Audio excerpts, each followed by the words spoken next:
Season 3, Debate with Bake Sports Show. We coming live from the Mo. You know how we go. We talking basketball, football, and boxing. You got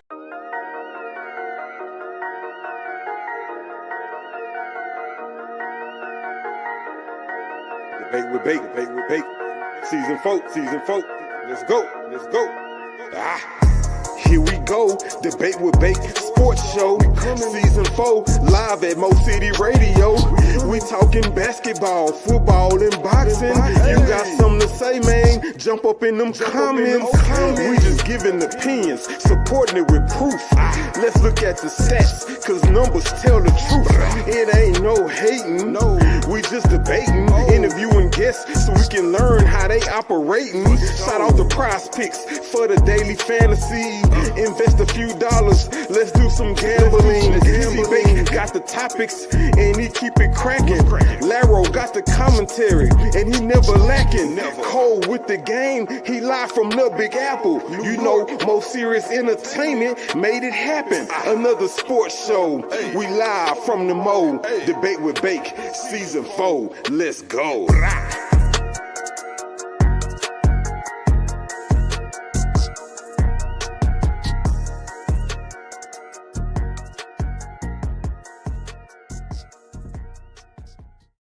What up?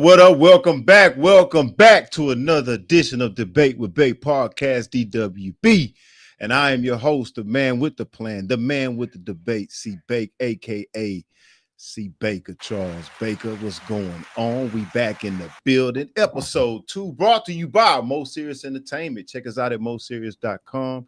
And we back in the building, man. We got a lot to talk about. We had an amazing weekend in sports, and we got an amazing couple of events coming up with the Super Bowl. We got spring training coming up. We had some boxing events that took place this weekend. So we got a lot to talk about, man, but it's always good to be back in the studio. That's right. We live from Mo City Radio, back in the studio. It's feeling good. We got the studio vibe.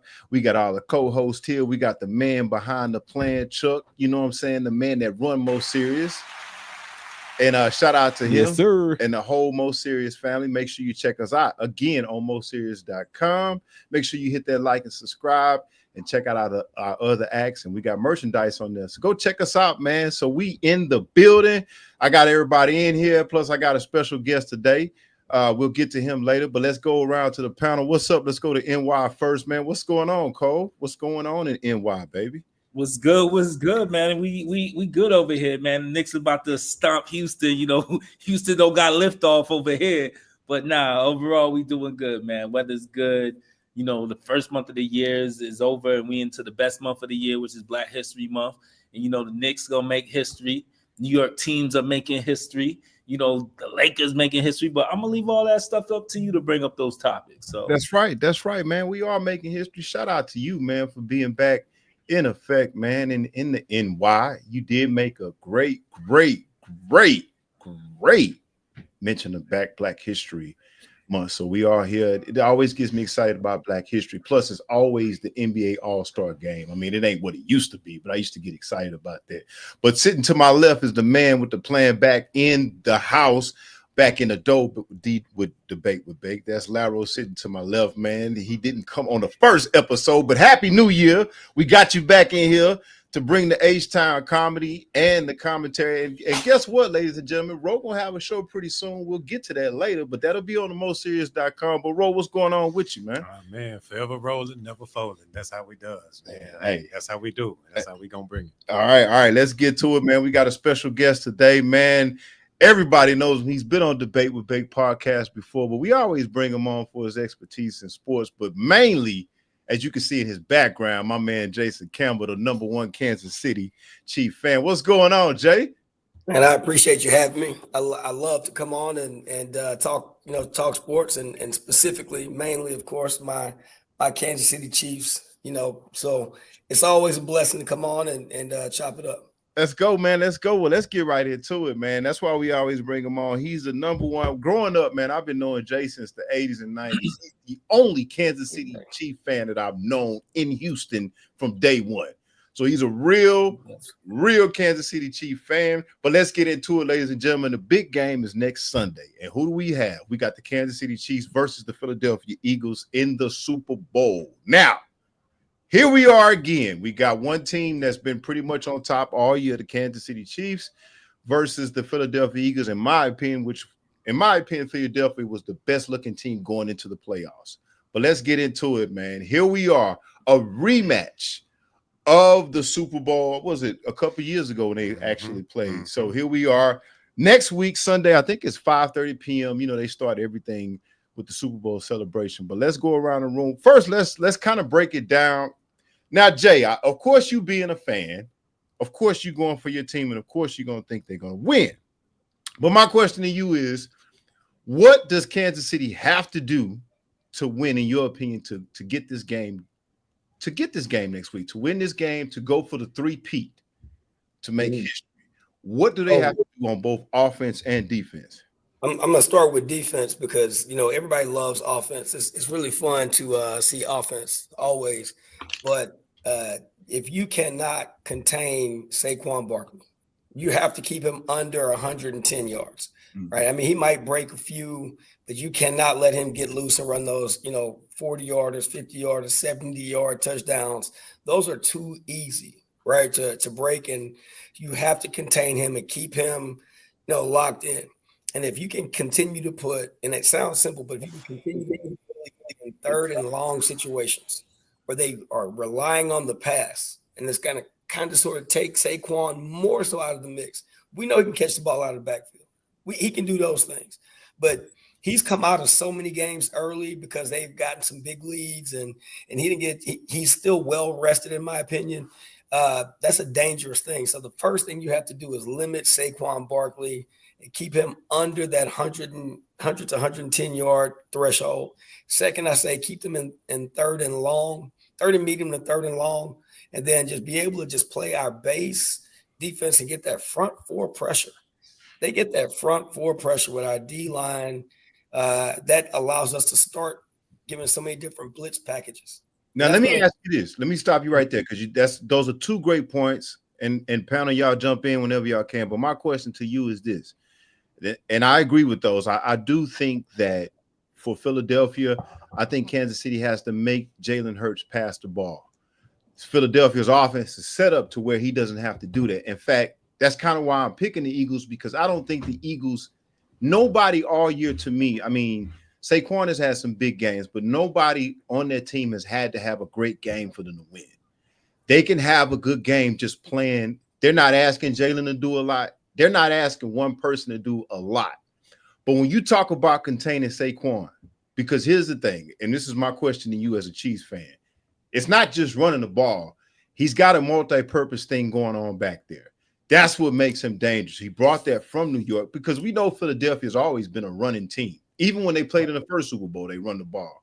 So can Kansas City, how do y'all do that, being that he has multi-purpose yards? Because you say keep him under 100 yards. Is that running or is that combination multi-purpose? I'm assuming it's a combination.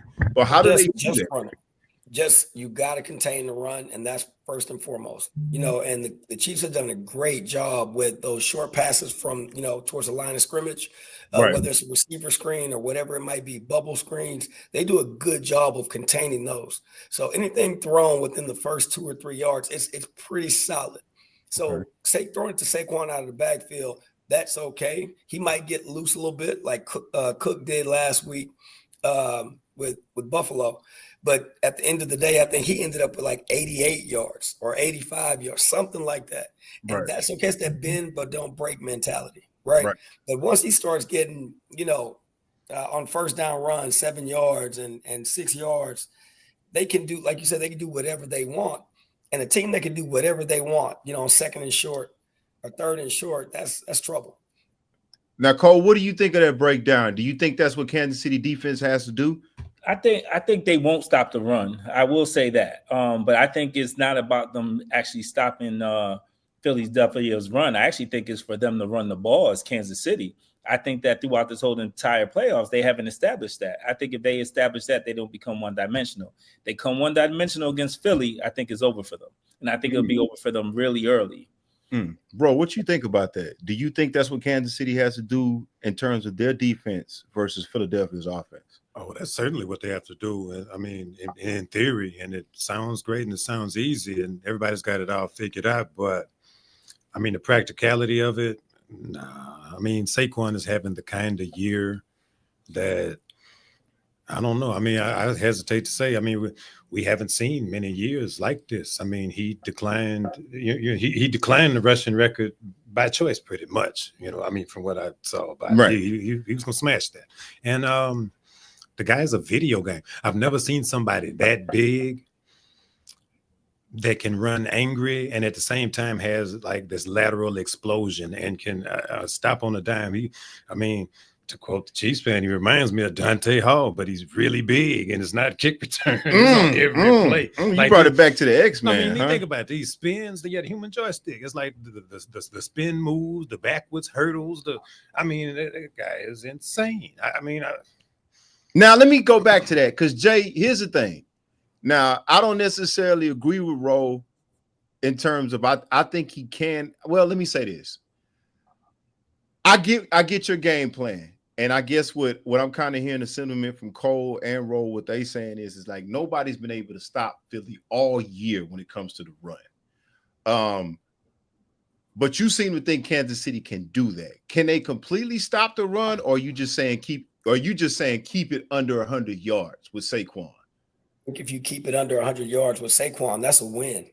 I mean, like that's a personally as a defensive unit that, like y'all said, I respect what he's doing. Like he's run for crazy amounts of yardage and got pulled early, and he could, like you said, he could have smashed that record. He could have run for 2,400 yards if he didn't get pulled out early this year, in a lot of games. But to be honest, nobody really runs for 100 yards against the Chiefs. Like nobody does. So they have to keep that going because that's part of what their win streak is. They're doing exactly that with a lot of guys, which people don't really know their names. You know a few, but you don't know a lot of their defensive names. And they're just playing with our defensive coordinator. He's putting them in good positions. They're making tackles. They're not letting people break a lot. And they're just keeping it right there. You make contact, he falls. All right, let's go to the other side of the ball. They got that endless line. They do. They got an endless line. Yeah, they do. Let's go to the other side of the ball. Now, for me, I went back and watched their Super Bowl, Jay, and I'm going to start with you first. I went back and watched the Super Bowl where Tampa Bay completely dominated Kansas City. And the thing about it is what I'm saying to myself is that that's the only team that I've seen dominate Kansas City like that in that faction. Outside of the Cincinnati now. But not they haven't dominated Kansas City like that. Have we seen anybody do Kansas City like that Super Bowl to Tampa Bay? No, we've seen Cincinnati beat them. We saw Buffalo beat them this year. Yeah. But I'm talking about when's the last time have you seen somebody in a meaningful game dominate Kansas City? Not like since I've seen Tampa Bay. And Jay, you the Kansas City fan, have you seen that lately? I haven't seen anything done to that offense like that lately. That was 31-9. Right. I watched that game the other day, and what I saw from them was this. They had a rock star defensive line that could get to Mahomes without blitzing. And a Devin White guy. Right. And so, so my question to the panel is, and Jay, I'll start with you, is can Philadelphia do that with their defense? Their defense has been underrated, much like the Chiefs' defense is underrated. But do you, as a Kansas City fan, do you fear that defense that Philadelphia has? Because I'm sitting there watching Tampa Bay and I'm going, you know what?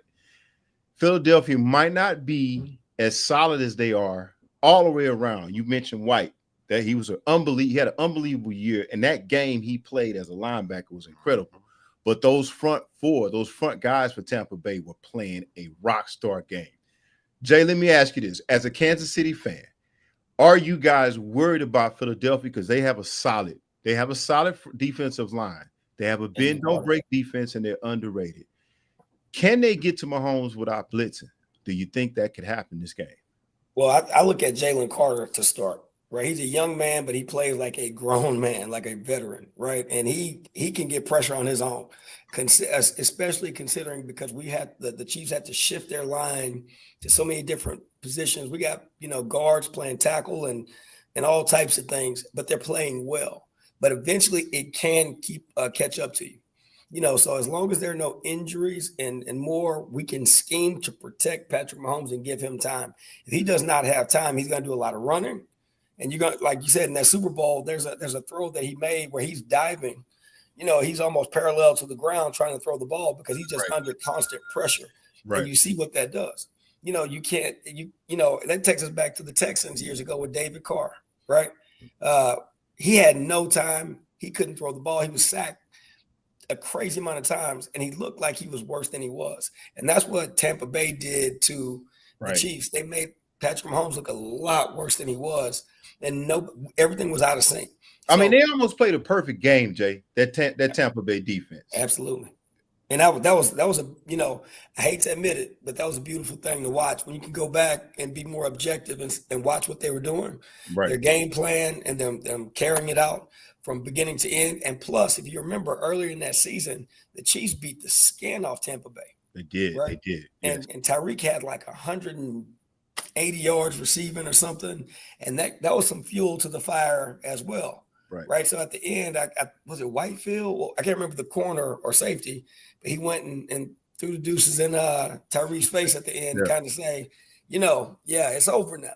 Right. And saying that, so people do remember. And I think that Philly, a lot of those guys are still on the roster, if I'm correct, from 2 years ago. Right. So they remember losing that game, and they remember the penalty at the end, and they remember all those things that they almost won it, but they lost. So I think they got a little fire lit underneath them as well. Cole, what do you think? They back with a better. Do you think that? Yeah. Do you think that Philadelphia defense do they have the tools to? You can't stop Mahomes, but can they do enough to win the game? I think that part. That defense. I think what they'll end up doing is stopping the run, and I think that there's teams in the NFL you could beat by being one-dimensional, and I feel like Philly's not one. So I think that's going to be the biggest difference. So whether they stop him passing, they don't really have to, but they stop the run and make them one-dimensional, he ain't going to continue scoring. He ain't going to score 30-something like how he did with the Buffalo. I personally think the score is going to be like 21-24, something along those lines. I think that Saquon has 2 touchdowns. I think that Mahomes might throw for 2, but he has to get the running game going, because if they end up being third and 7, 3rd and 10, 3rd and 12, that defensive line is coming after them, and Philly likes to blitz. So at the end, and they got some good corners. They corners can stay with you for a while. Yeah, but you can't blitz Mahomes. I just don't think you do that. And that's what I'm saying. When I watched that game, and I went back and watched that Tampa Bay game, Tampa Bay didn't really blitz that much. That just the defensive line had a rock star game. If you look at the games, and Kansas City has had a lot of close games this year, they found ways to win because they have great players and they have a great coach. But the games that they struggled, those defensive lines, they were able to get to Mahomes. You know what I'm saying? And I think that's the key. I think if you blitz him, Cole, I think it's over. I just think he's too good for you to blitz. I think your defensive line has to have a great game. Now, that's just me. But I think that, yeah, can you blitz him? Yeah, but I just think that the defensive line has to get there.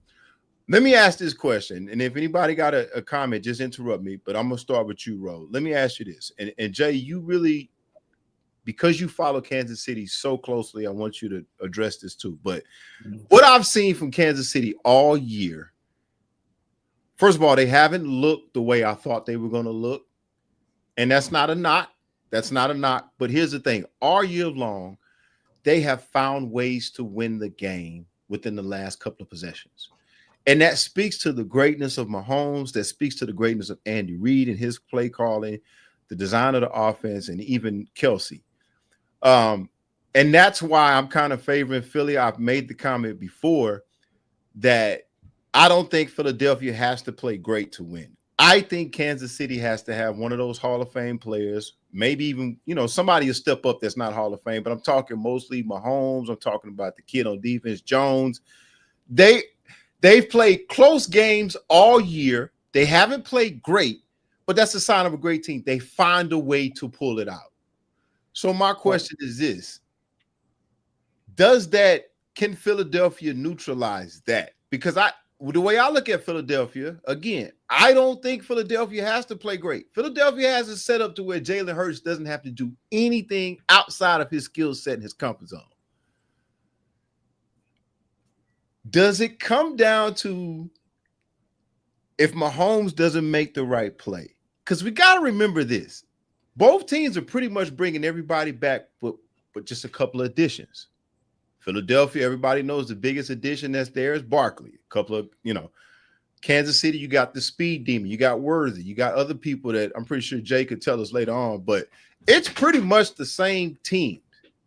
So my question, and I'm going to start with you, Ro. Is it going to come down to Kansas City having to play one of their great players making a great play, or can Philadelphia, with their well-rounded team, with their team approach, can they pull it out? Man, I think they can better than pull it out. Like you said, I mean, Campbell said it earlier. They got redemption on their mind, on the brain already. They're back with a better back. Just like I said, they're the same team with a better back. And history is not on the Chiefs side, unfortunately. It's like, I mean, think about it. It's a three-peat. And at this particular juncture, getting there was the accomplishment, so to speak. And I mean, that Philly defense is way underrated, tremendously underrated. I mean, statistically, I think they finished in the top 4. And that's all over the ball with a lot of yeoman, workman type little special package guys. Yeah, and there's blood in the water. I mean, the thing is, I think they can more than duplicate the feat, minus Brady. You know what I'm saying? In terms of the defensive pressure on Pat, because it's like the run game hasn't been setting the world on fire. It's been really Pat's decisions with the ball, right, which haven't looked the same, like you said, albeit because I mean, the situations haven't been dictated. I mean, he hasn't been given the same. Right. I mean, they've been taking what they can get, which makes them efficient but vulnerable all at the same time. But they still, that's what I'm saying. That's the thing about Kansas City. That's what makes them vulnerable. They look vulnerable, but yet they back in the Super Bowl. They do. Because they have not looked invincible all year. They do. I think, but they've been finding ways because they have great players. Those great players are making great plays. Pat has a very Jordan-esque appeal to him at this point. I think a lot of these teams, especially a lot of teams in this AFC playoff, get caught watching. They get awe of Pat. You know what I'm saying? It's like Pat, you got to come up and smack him in the mouth to snap him out of it. You know, you got to hit him a couple times. I've seen Pat lowering his shoulder and going for the gusto. You know, this, that, and other. You know, while not throwing the ball to my boy D-Hop. You understand what I'm saying? So, you know, and really, I mean, we spoke about it briefly before too. They not making proper utilization of an old weapon. If they dust off the old musket for one last go, you know what I'm saying? Fill it up. It was, no, listen what I'm saying. Feel what I'm saying. Get that boy D-Hop like a Super Bowl MVP. He always got to show H-Town love, man. You got to do it for Hop. I've been put in the work. Hop is a decoy, man. I mean, he not no old Dale decoy. I mean, there's still some tread on them tires, man. Hop will get you some grabs. I want Hop is as serviceable as Juju, you know, as Juju is. Listen, I guarantee you he ain't in the game plan for Philadelphia. Hop gonna get him 2-3 catches. This is his first bowl. Hop gonna get him 2-3. D-Hop gonna get him 2-3 catches. Mahomes gonna have anything else to go. Well, Worthy is the only one that can get loose, but like you said, they paying special attention to little speeds to Worthy. And you have to, yeah. I mean, and they got to commit to Pacheco or Kareem Hunt. You know what I'm saying? At the running back course. So it's like, you know, and they haven't really made much effort to get that established either. You know what I'm saying? They really haven't. Right. And that's what I'm saying. Like, and I don't mean to cut you off because that's what I'm trying. And Jay, you tell me this as a Kansas City fan. They haven't looked invincible this year on offense. They've just found ways. Like, I'm gonna be honest with you. Like, I actually think that I didn't think they were gonna make it because they just haven't looked. They have not looked invincible. But again, signs of great teams, they find a way to win when the game is ugly. They've been doing that all year, and that speaks to their greatness.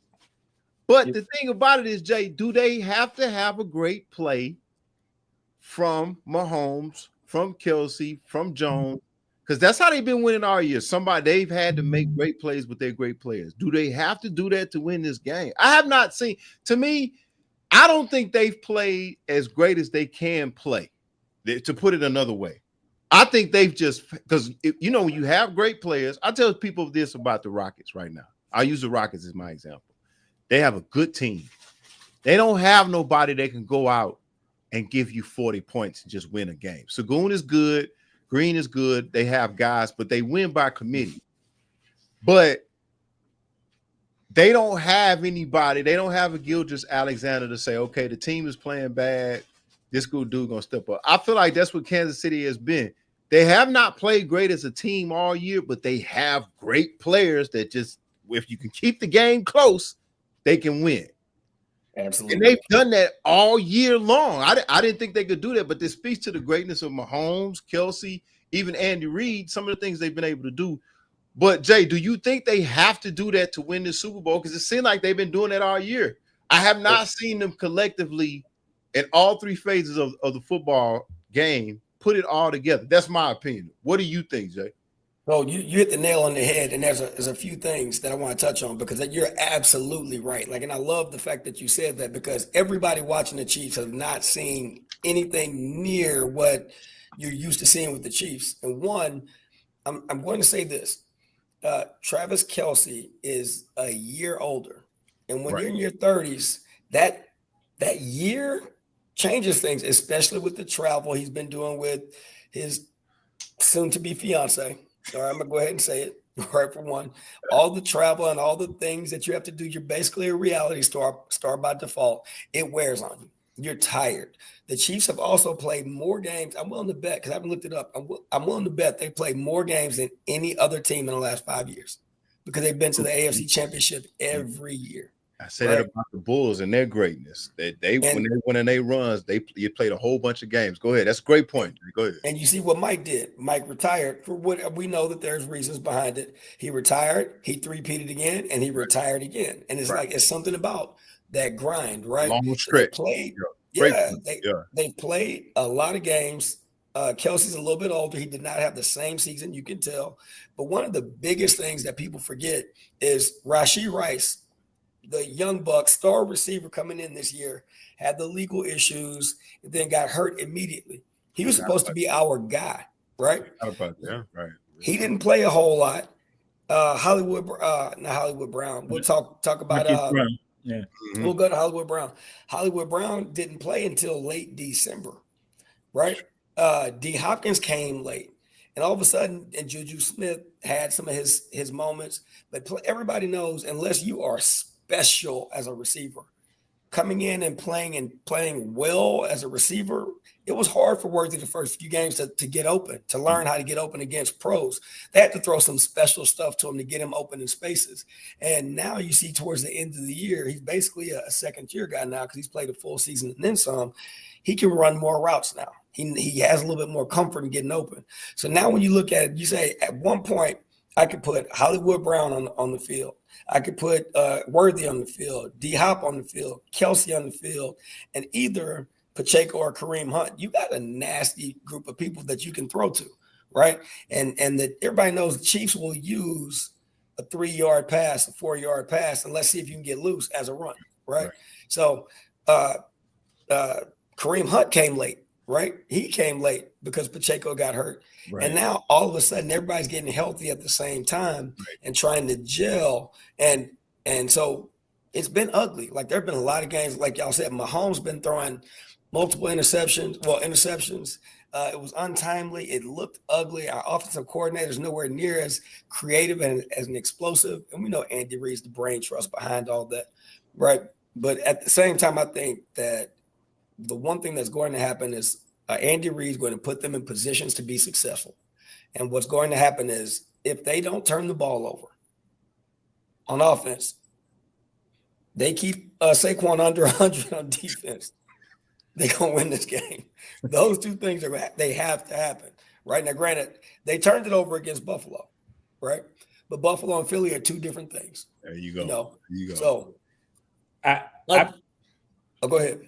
I was gonna say I believe that if they could get a 2-score lead, whether it's 14 or whether it's 10, I think they put Philly in a position where Philly can't utilize the run as much. Excellent and point. They have to pass. And I think that's gonna. I think not necessarily stopping the run is stopping the run, but it's putting them in position to where they have to pass the ball. Where that's not going to be Jalen, or I'm not scared of Jalen Hurts killing me and throwing for 300 yards. Right. That's an excellent point, Cole, because Philly doesn't have an explosive offense. They have a grind offense. So if they do get behind by 2 scores, that's an excellent point. I don't mean to cut you off. Keep going. Go ahead. No. That's all I have to say. They look kind of explosive these last few games. They peaking. That's the problem. That's why it's hard. But again, they've had leads in that game. See, what Cole is saying is when you get down, see, let's just take the Chiefs, for example. Mahomes can, that offense, they can score 3 touchdowns just like that. They have the people, they have the personnel, they have the quarterback. Philadelphia is a grind you, run the ball, shovel it down your throat. Yes. Can Jalen pass? Yes. But if they get down 2 scores. But see, and that's true too. I agree with that. But I'm just saying the way that they seem to have worked that out. They had a similar thing going on with the passing game. That's why everybody's been enamored with Saquon this entire time, which is cool. You know what I'm saying? Saquon had the season he had. But now that he and a weapon like AJ Brown is on the same page, and then it's like the way he's utilizing Goddard and spreading the ball around, he's keeping people honest a whole lot like Pat is. You know, but that's still a possession-led offense. They still master the possession. As long as they never put him in a situation where he turns the ball over and they've been down 3 or 4 points and 3 or 4 touchdowns. They're not built like but you're right. They're not built like there is explosion in there, but it's still based on a possession-based offense where they chewing up the clock, they running the ball. Yes, they can throw an error out every now and then, explosive pass. Yeah, with Devontae. Right. But their bread and butter comes from them being a pound and mile possession. Yeah, I mean the tush push. You know. Yeah. So I get what Cole is saying. If Kansas City gets up to a 2-score game, it'll be difficult. It's just Philadelphia doesn't look like they built like that on offense. They're gonna have to make some plays on defense. Like Jay said, if they get up 2 scores, and if Kansas City turns the ball up, of course, Philadelphia can definitely get back in the game quickly. But if Kansas City goes up 2 scores and they don't turn the ball over and Philadelphia has to rush, I don't think that's the kind of team they are on offense to try to score points quickly. Is that kind of what you're saying, Cole? That's kind of like what I'm saying, because I feel like if Kansas City, if the roles reverse, they're down 10, I'm not panicking. Right. I feel because Mahomes is quick. They have a quick strike offense. They can come back. Right. They can they can figure it out. And they've been there before. But I feel like Jalen hasn't really been there before. Like he might have had a couple of games here or there, but he hasn't. I think the Atlanta game, I think they came back this year or something like that. Right. But he's not built to do that on a consistent basis. And I think that they're also a team that if they're not moving the ball and scoring, then you start to see the AJ Browns and the Hurts start arguing on the sideline. You start seeing certain dudes get emotional and start to get out their game. And I think that's something that can happen to Philly in the Super Bowl is if they start losing, AJ Brown's not getting touches. Now you can start seeing them on the sidelines going back and forth with each other. And then he might try to force feed them just to make them happy, you know? So Right.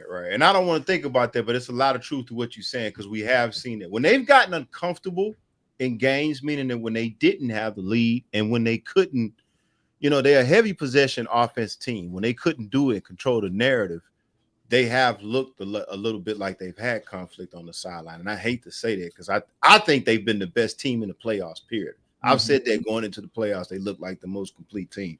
All right, let's go around the panel. Let's get your predictions. Let's start with you, Jay. Give me a score. Who wins? So I have to do this. I have to, considering the Chiefs have only scored 30 3 or 4 times this year, I think they have to score 30 again. It's going to be I'm going to say 31-24 Chiefs. Cole, who you got? What's your score? 24-21 Philly. Roll. Predictions. Everything goes the way you think it should go. Who wins and by how much? 31-28 Philly. Okay. I'm in the same ballpark as Roe. I think if Philly wins, I got 3-4 point. I'm in the same ballpark as you. Chuck, who wins and how? What's the score? Man, I think I agree with Campbell. I agree with Campbell. I think that they'll get to 30 because they need to. If they don't get to 30, they run the risk of probably losing. Right.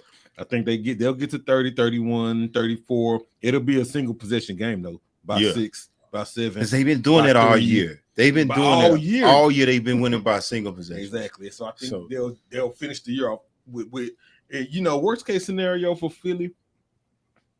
Patrick get the ball with the last possession, right? Just like last Super Bowl with them, right? And just like against Buffalo, like against all year long, man. So that's subject to happen, and we'll see greatness, right? We'll do something we ain't never seen before, and then he'll get a 3-peat. That's what because it factor in the fact that he learned a lot in that Brady in that Tommy whooping. He learned a lot in that game. He did. So it's like he leveled up since then. So we're not sleeping on Pat for sure. Now my last question to everybody, and I'll start with you, Ro. If he wins 3-peat, is he the GOAT? Is he in the GOAT conversation? Oh yeah, he wins this one. Shit, he's got what's the over and under on him winning 10 and setting the bar at 10? He gonna blow Brady out the water. He gonna win 10 rings. Shit. I mean, who we talking about? We talking about Pat? We talking man? Pat.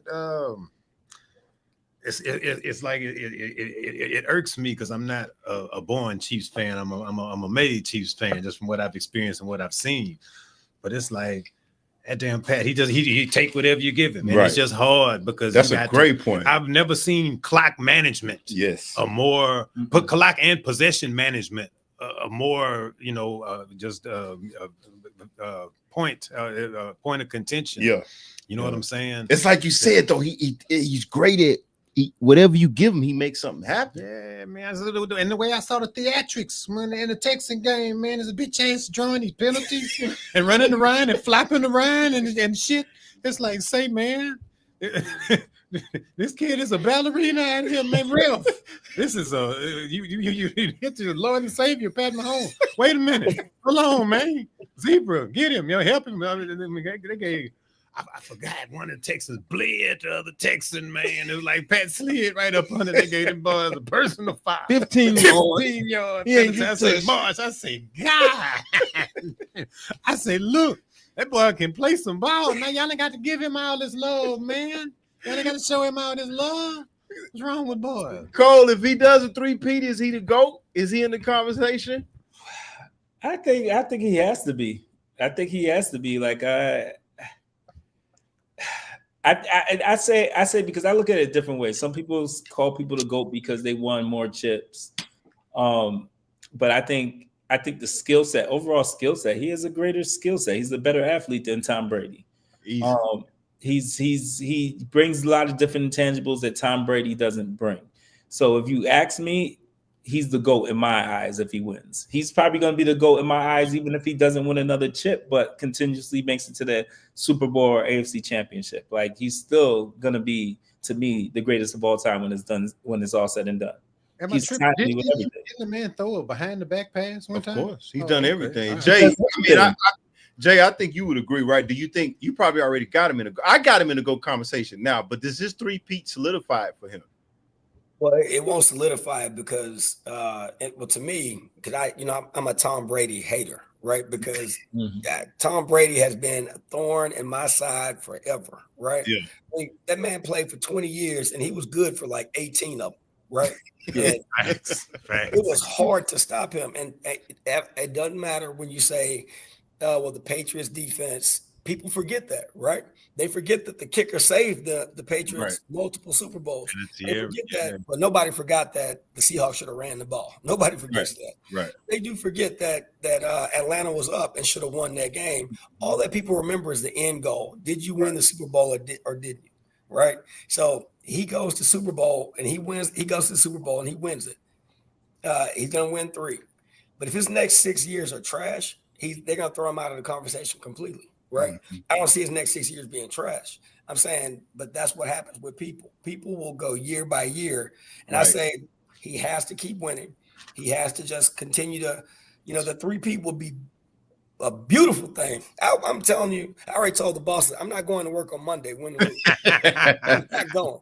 I'm not coming up here. The kids, but you know, I've been messing with the students, you know, teachers, admin, everybody about it because they know it is that Jordan-esque feeling, right? It's that fear. Like he puts fear in people's heart. Don't give him the ball because you will lose, right? And I'm sorry, I think that he's in the conversation. There's some old heads, and I know I got all my gray, so I'm an old head. But there's some older heads that's still going to say, well, you know, you got Joe Montana that was still nice. He was, right? He was, and other Dan Marino's, but Marino won the champion, right? But to win this much this early, he has to be put in the conversation because there's no ifs, ands, or buts. Nobody has won like this in the NFL, so he has to be in the conversation. And they'll take it too. Yeah, and they'll take from it. They'll say Andy Reid is responsible for a lot.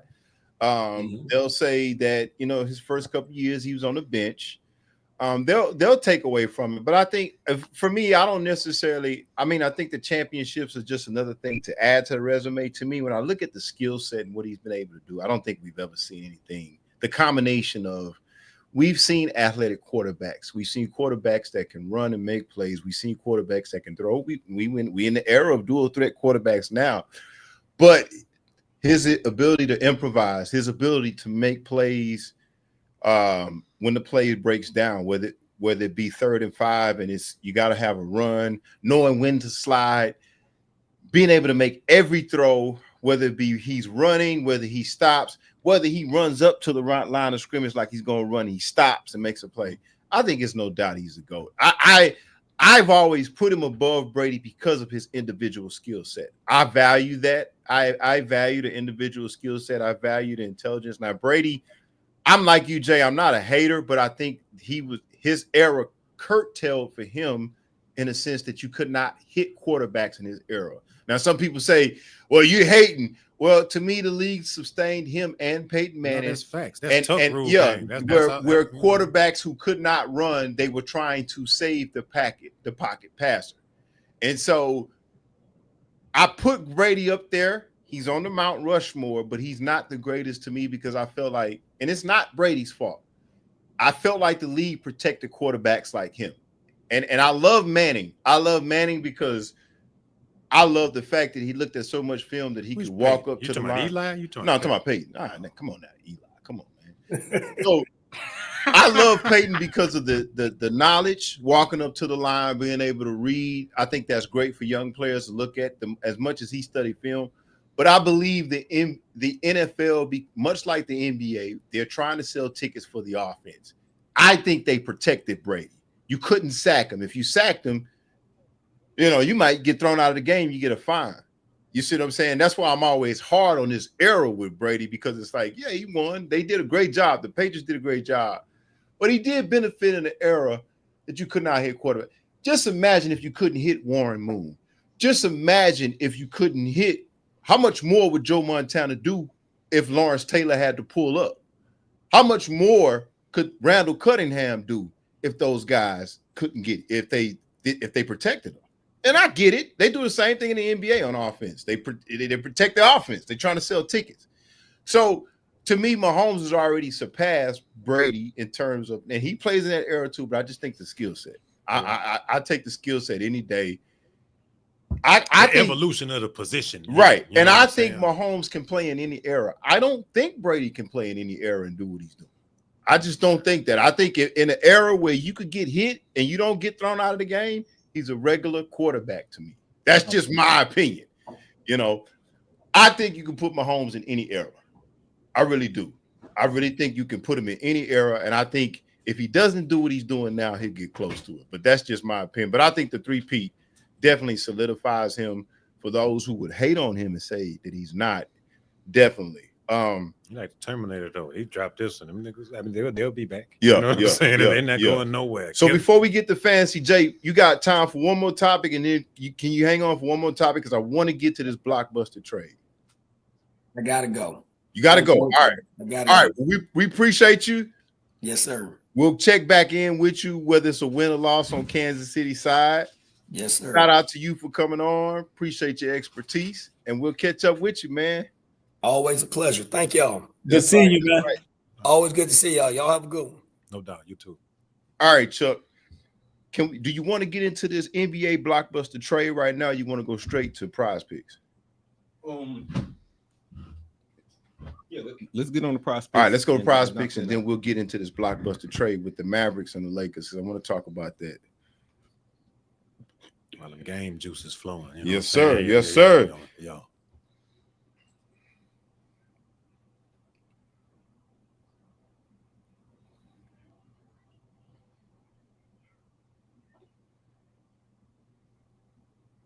Shout out to Prize Picks, man. Yeah, we'll cut to a sponsor, then we'll come back and do the Prize Picks. Let's get it. Let's get it. Looking to crush your fitness goals? Welcome to Mo City Fitness, where we've got it all. A state-of-the-art gym, personalized meal plans, cutting-edge cryotherapy for proper recovery, massage therapy, and so much more. Located at 445 Murphy Road in Avenue E, walk-ins are always welcome, or you can give us a call at 832-539-1662. That's 832-539-1662. Tap in with us on Instagram at Mo City Fitness to schedule your free physical assessment today. Mo City Fitness, where your fitness journey begins and greatness never ends.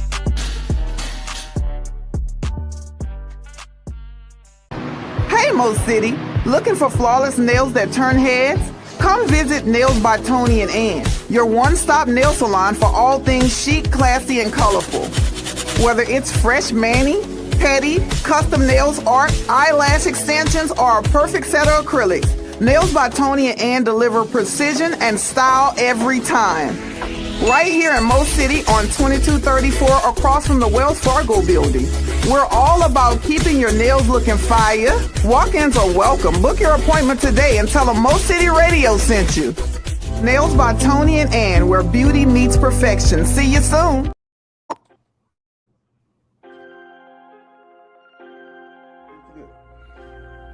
Yo, rep the movement with Mo City Fashions.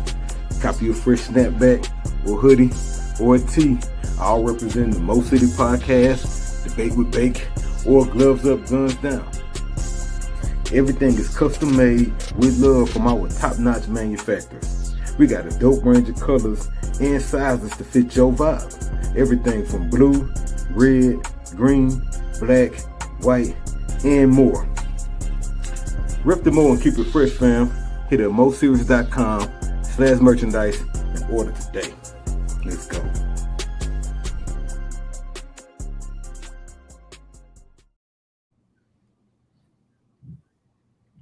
All right, let's get into it, man. Prize pick for the Super Bowl.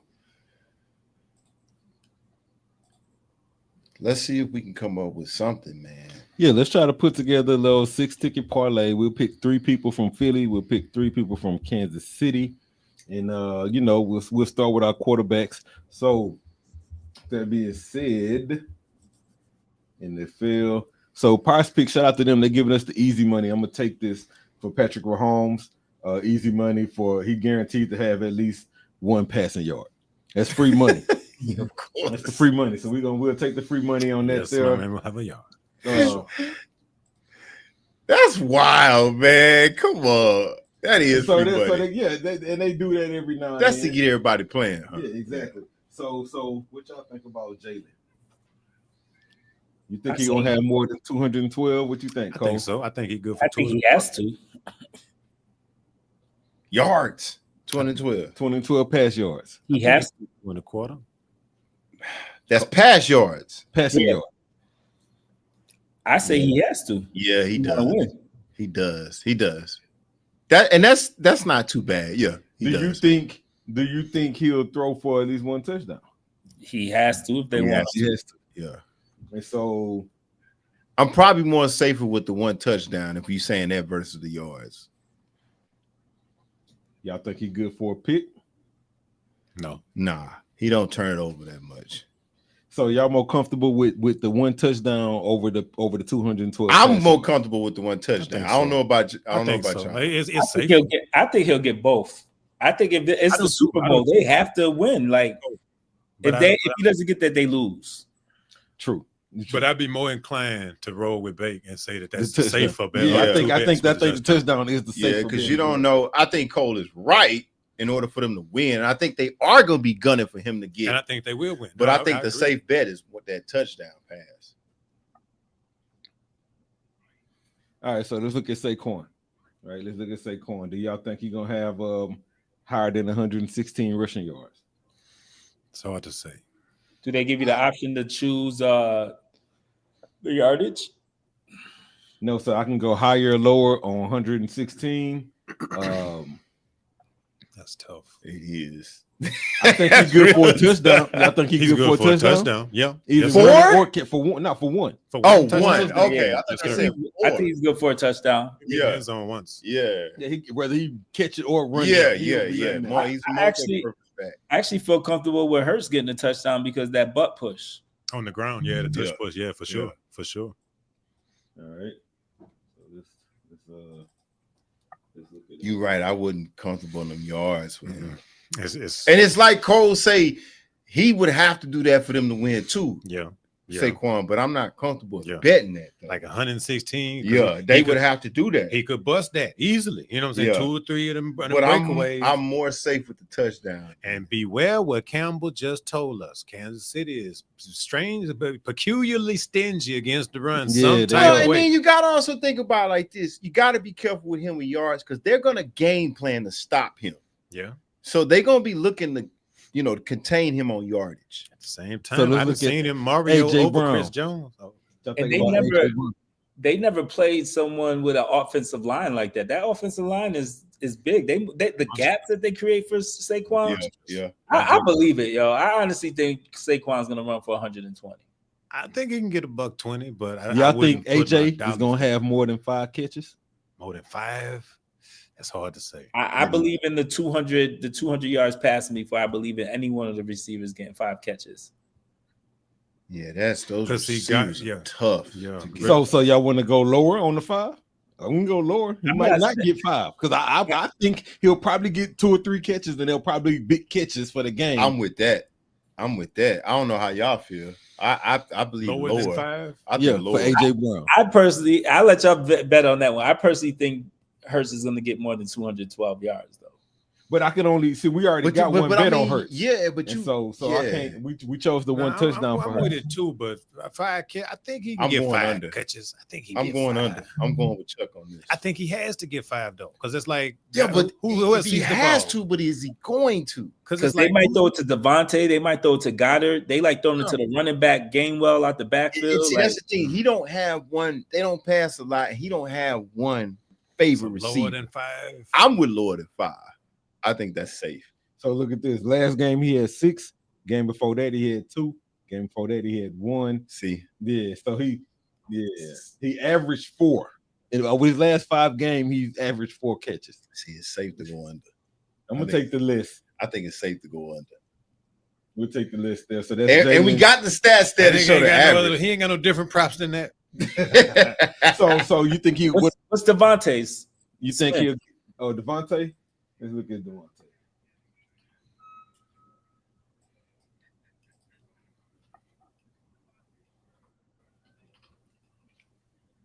So you think Devontae good for a touchdown, either running it or catching it?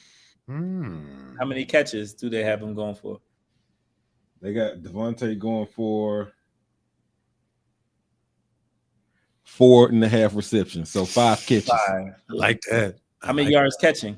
I like that. They think he's gonna get 51. I go with that. I go with that. I like that. I go with the 51. So I think Devontae good for 51. I go with that. For more than 51. I think he's good for more than 51. Because I got to go either higher or lower. He's gonna catch like a 25 or 30 yard one. Right. I think he gets it. What you think? 50 yards? Yeah. I think lower. Y'all might outrule me on this one. I think lower. Man, well, let's look at Goddard here. Let's look at look at his last few games. Look at his last few games. All right, so let's see here. 45, 21, 55. He had 120 against Dallas. So his average over the last 5 games has been 58 yards. And he got to get 50? Over 50? He got to get over 51. I think he gets it. I'm out. I like it's gonna be somebody. It's gonna be one Somebody of the two. gonna have to do I it. don't think it's AJ, so I think it might have to be Devontae. If not, it'd have to be Goddard. So AJ, I like Devontae AJ probably, for 50. I like AJ for 50. I like AJ. You think for Devontae 50. is not? I mean, not the AJ. best? I like Devontae? Devontae. I like Devontae. If you're gonna do it, it has to be let's look at Devontae. Devontae's receptions. Right? Is he the number 1 receiver No. for Philadelphia? He's their deep threat, though. They deep there. Over the last 5 games. He like Deshaun Jackson. He's averaged. Okay, I got you. He's That's a good averaged about description. 5 catches. He's averaging 5 grabs. But you don't think Kansas City's gonna game plan for that, knowing that he's the top in terms of that? No, I think that they leak even with their game plan. That's the thing. Any one thing, any misstep, any slight You think they're gonna go man and just let the receivers? Right. And the thing is, history is not on their side. So this might be the one game. Gloves. I couldn't even talk with Campbell in here because it's like, man, look, the spotlight is on this magnificent zebra alliance they got with these referees going on, man. Now that shit is exposed. Now it's a Super Bowl. It's like, look, we got you there. Now y'all got to put up or shut up, and they're capable of putting up. Don't get me wrong. He gonna always be a true H-Town fan because he high. Look, Because they did cheat. Buffalo too. At one point, I'm talking about Josh Allen rolled out and was pointing downfield like he was scrambling like a broken play. It looked like he was pointing at somebody downfield the way somebody to go. But nah, he was pointing at his receiver. He was getting wrapped up the entire time. And it's like, say, man, this went on for about 4-5 seconds. Like, how much grease you gonna give them? They are the champs. Like, stop it. So it's like, I think the world's sick of it. The world and giving Taylor and her boo they Super Bowl already. The effect has worn off. All these Swifties is tired of watching football. They could drop this one. It's a really legit possibility they're gonna drop this game. So yeah, niggas might go off on them. Philly look better to me. I'm just how it is. They beat us. We didn't play our best game, and they beat us good enough. But it wasn't. And in Buffalo, they just skated on by with that one. It's easy to take. Ready for them to lose. No, man. it's easy to take the draws off Buffalo. And don't get me wrong, I like football, Jesus. I like Pat. Pat goes live. You know what I'm saying? I like Kelsey. I like Pacheco. They got a dope team as long as they didn't forgot about Pat. I mean, they forgot about Hop. They got him wrapped up like a mummy in the back, like Hakeem over there on the bench. It's like, man, y'all keep picking up these pieces and not making no use of them, dog. Y'all got him. So what y'all gonna do with receiver, man? So we're gonna go more on the yards, or we're gonna go more on the catches. Hey, look, I like. I said the yards. How many catches for Devontae? 5? More than 5? I think he could easily have higher than both of those to me, in my opinion. So Cole, you say the yards on Devontae? I said the yards because it only takes one deep pass One catch to get there. to get a chunk of it. And after a heavy dose of Saquon, they're gonna get that look. I mean, I'm telling you, they're gonna get that. That's look. why it sounds promising on Devontae's. Looking at his stats, yes. His skill set better than AJ Brown some kind of way too. It's like he's a better receiver. He got more routes he can run, just like Campbell said. You know what I'm saying? So let's talk about Travis Kelce. Oh, okay. Let's talk about that. Do you think Kelce good for a touchdown, either catching it or receiving it? I mean, receiving it or running it. Unfortunately, yes. I think he's good for one. Yes, I think he's good for one. Cole. My issue with going for touchdowns with them is that they go to everybody, so it's hard to call out. It is because look, you think they're gonna go to Kelce? He didn't get one last game. So then why don't we go touchdowns with just Mahomes? Then let's just do yards with Kelce and the rest of them. Yeah, I feel like I feel safer going with Worthy as a touchdown person. He's like the main guy that gets targets in the end zone all the time. And Kareem Hunt, old ass was scope. Yeah, Kareem Hunt score. Because this is the first year where neither Mahomes or Kelce Pro Bowl, right? Yeah, they've been doing just enough. I mean, I don't think they made it this year, huh? Because there's 2 or 3 other tight ends. Because they use Kelce as a decoy a lot of the time. Do you think Xavier Worthy gonna have more than 5 catches? Yep, I think he's gonna touch the ball all day, whether running and catching. Yeah, I think he's their ace in the hole. Yeah. Yep. Do y'all think he's gonna score?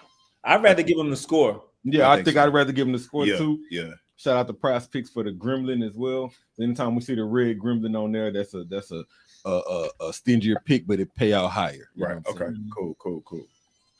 All right, so that's Xavier Worthy, that's Patrick Mahomes. Let me get let's see, is that 6 people? That's 5. We 1, Kelsey. 2, 3. No, that's 6. Devontae. Oh, I'm gonna drop the AJ bet. Okay. You gonna go with Kelsey? Or give me one more person from Kansas City. Get Hunt. Kareem Hunt, yeah. Hunt for a touchdown. Yeah, Hunt will get a touch. Y'all think Hunt will get a touchdown? Yeah, For a I'm touchdown. cool with that. Yeah. He gets it every single time they're in the goal line. All right, well, we'll take that bet right there. We're gonna bet. You know what? It's Super Bowl. Let's bet 10 for the chance to win $130. Oh, yo, let's come up. We'll do it that way. Our lineup has just been submitted. Shout out to Prize Picks for the opportunity to gamble. If y'all tuning into this right now, scan that QR code is at the bottom right of your screen, and tap in with us on Prize Picks. You can check out the parlays, and more importantly, take advantage of the $25 bonus when you sign up. Appreciate it. All right, let's go. And while y'all at it, make sure y'all hit that like and subscribe on Debate with Bake Podcast, and make sure you check us out. Check out all our sponsors on mostserious.com as well. All right, let's get back into it, man. We got a lot of stuff to talk about. We won't get to a lot of football stuff today because the NBA and the trade deadlines are kind of dominating the airlines. And before we get to moving on, I got to say this. This man to my left, shout out to my man to my left. I'm talking about my co-host, Ro. As I look over, Chuck, can we get a shot of this? This man is drinking a clearly Canadian, ladies and gentlemen, and it's called the Orchard Peach. Now, for those of us who grew up in the 90s, and Cole, I know y'all had this too. This man is drinking a clearly Canadian bottle. Shout out to my man, Ro. I have not seen this since the 90s. We are definitely 90s babies. We are a sports show, but the politics of the game say, yeah, y'all grab them while you can. Them tariffs going on. This is the clearly Canadian boy. You know what I'm saying? Hey, look hot, man. Shout out to clearly Canadian. He paused it. He paused the tariffs because he knew what's up. Lord have mercy.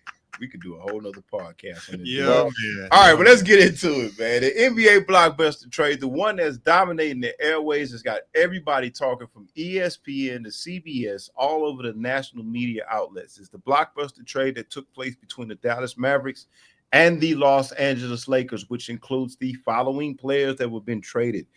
Dallas is trading Luka Doncic, Max Keebler, and Markieff Morris to the Los Angeles Lakers for Anthony Davis, Max Christie, and a 2029 first-round pick. Now, this is a big blockbuster trade. The biggest thing about it was catching the headlines, is that both parties, including the Mavericks and the Lakers, players and people that are around the organization, is saying that this has been kept secret. Seems like everybody has been blindsided by this trade. I even sent it out in the chat. I think I sent it to Cole. I sent it to everybody when I saw it. And I said, is this real? Because I could not believe it. But here we are. Let's get into it, Cole. Let's start with you. Let's talk about this trade. First of all, Cole, what do you feel about this trade? And tell us if you like it, why you like it. If you don't like it, why you don't like it. And fill us in how you feel overall, just about everything that happened, the way it took place. And if you can relate that to the whole scope of the NBA code, do so as well. I like the trade for both. I like it definitely for the Mavericks a little bit more. I think it gives them a window of the next 3 years or so of contending for a championship.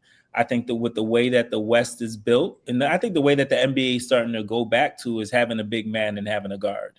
And I think they solidified themselves by having a dominant point guard who actually plays the ball both ways with Kyrie Irving and can score it just as well as Doncic can.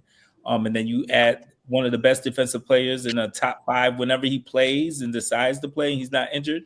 He's a top 5 player in the NBA. So I definitely love the Davis move. I think for the Lakers, I think they want to bring in a big name because they know LeBron is about to be on his way out in the next year or two. I think they established themselves by putting a star that other people may want to play with. But I think they better be careful because I believe that Doncic doesn't play defense. And I don't know how many players are going to always want to play with someone that they always got to cover for who's not held to the same standard as what they're held to. But I think the fact that he's 25 and there's still a lot of room for him to grow, if they keep LeBron, they could use him as a mentor to help him get in better shape, to help him become a better professional in a lot of different ways.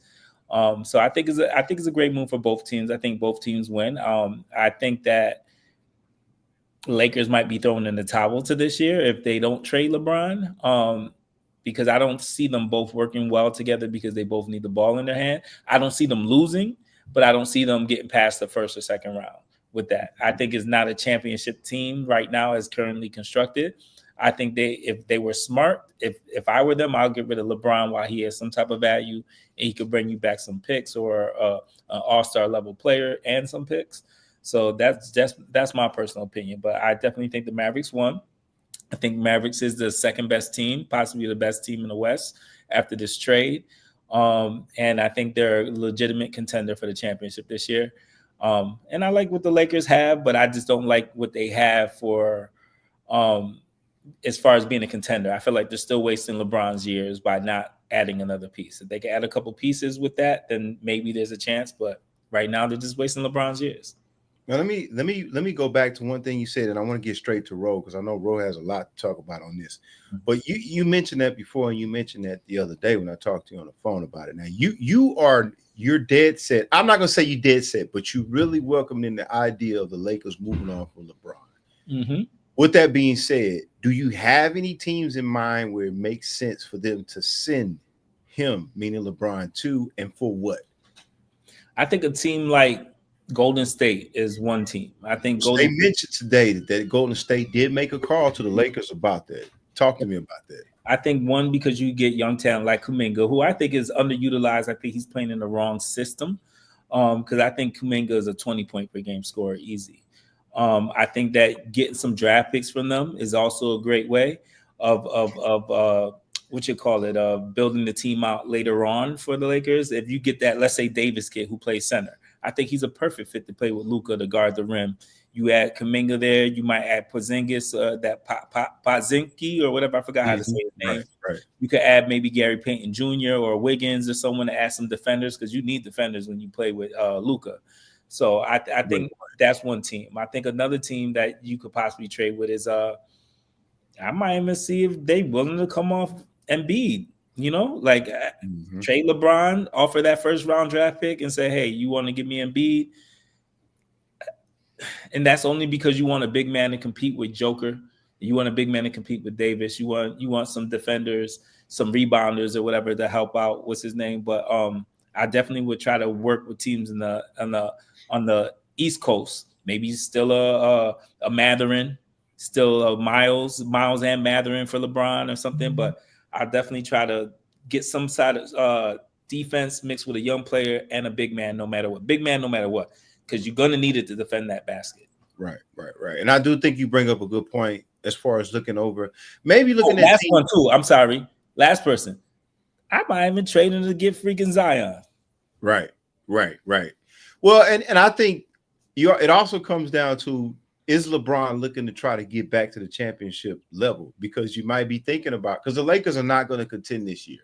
This trade to me is saying, you know what? We're done with the LeBron/AD sweepstakes. And, LA is known for its superstars. So let's get our first young superstar, Luka. So this year is done with. I agree with you with the Lakers.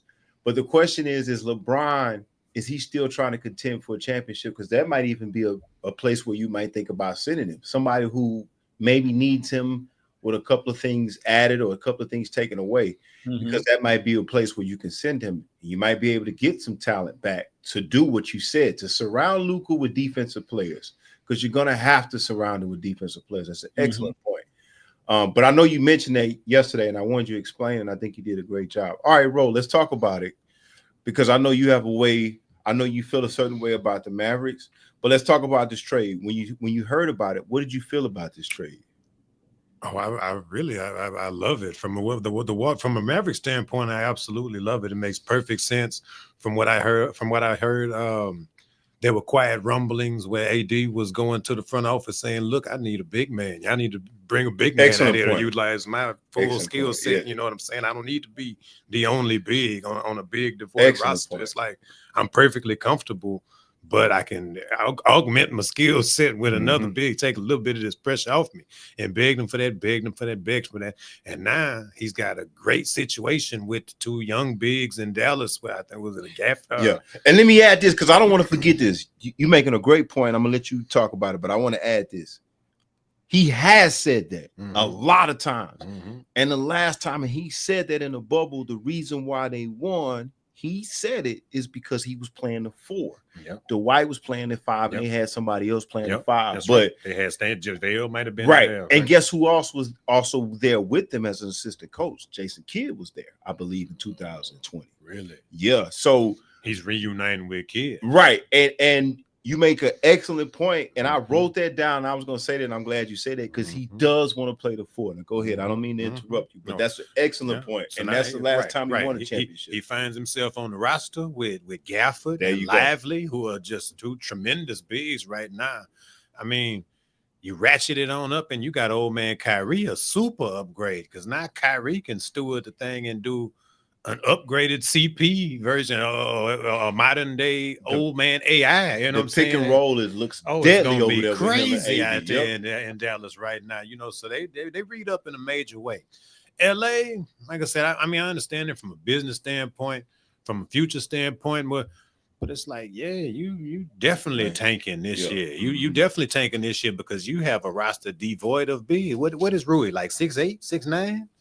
And who did they have? Vanderbilt, or he plays for Minnesota? No, Vanderbilt is still Vanderbilt still. They got Vanderbilt is there. He just banged up all the time. Yeah. Smith. Yeah, it's like I don't know. All of that, they don't have any dirty work guys. They all completely finesse. And like you said, like Cole said a second ago, you know, Luka's defensive shortcomings cannot be ignored. It's like, yeah, that's the Lake show, but that's gonna be a show. That boy like a matador out there. That boy be playing that matador. Yeah, he's just gonna look at you. Yeah, every time somebody drives, the kid got cement shoes, and it's a. I don't know whether it's a cultural thing. I ain't gonna dig at no Slovenia. I'm sorry, Slovenia. Big up Slovenia, but.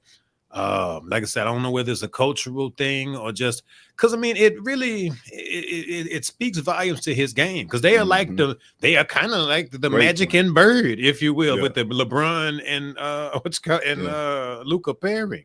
It's just that I mean you need a little bit more of it out there. This ain't white men can't jump. Right. It ain't just 2 of them. You know what I'm saying? Like they go hard in a 2-and-2. On Malibu Beach or whatever. Shout out to Sidney Dean, man. Yeah, Sidney Dean been there. Billy Ho, man. Yeah, right, for real. Right. Shout out to over there. Not that new joint, not that new that new one. Oh man. Harlow or whatever. Anyway. But yeah, you know, I mean, I guess I like it. I mean, LA is known for doing a number of questionable things I don't necessarily just agree with. But I'm a Bron fan. I'm not a Bron hater. I want to see him have his way and be successful whichever way it comes. But I think winning right now is just completely out of the question. Unless he chooses up, you know, like Cole was saying, I mean, send him to a situation where he can really kind of win a chip 9. I still think that's attainable in San Antonio. If San Antonio can find a way to finagle that and they got out there with, Chris Paul winning the trade, though. Chris CP still there? He's still there. You want to know what I find to be the issue? Him and Fox, and we're going to talk about that trade after this, but Fox is staying down there with him. Yeah. No, if he can find a way to finesse his way to San Antonio, that is a hotbed right there where he could really kind of win 9 and go crazy with Wemby. Like anybody, you know, that's almost the new evil empire, man. I think that's the next break we're going to see. It'll be Jimmy either at Spurs, at the Mavs, any one of them. Like they possibly. I think they need him in Phoenix too bad. I think Phoenix, like they need him in Phoenix too bad. He gonna land. Yeah, and we're gonna talk about that because that's another good point. Jimmy's gonna have to be factored in this some kind of way. But to add on what you're saying, for me, and I'm gonna piggyback off what you're saying because you made a great point. My points kind of come out what you're saying. When I talk about Dallas, and it's somewhat what Cole is saying too about Luka.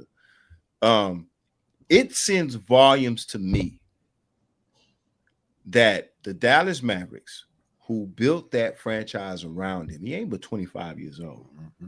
They're sending a message for 2 reasons for me. Number one, how many people that you know, if you got a kid that young, that talented, you do build around him. Now, here's the thing.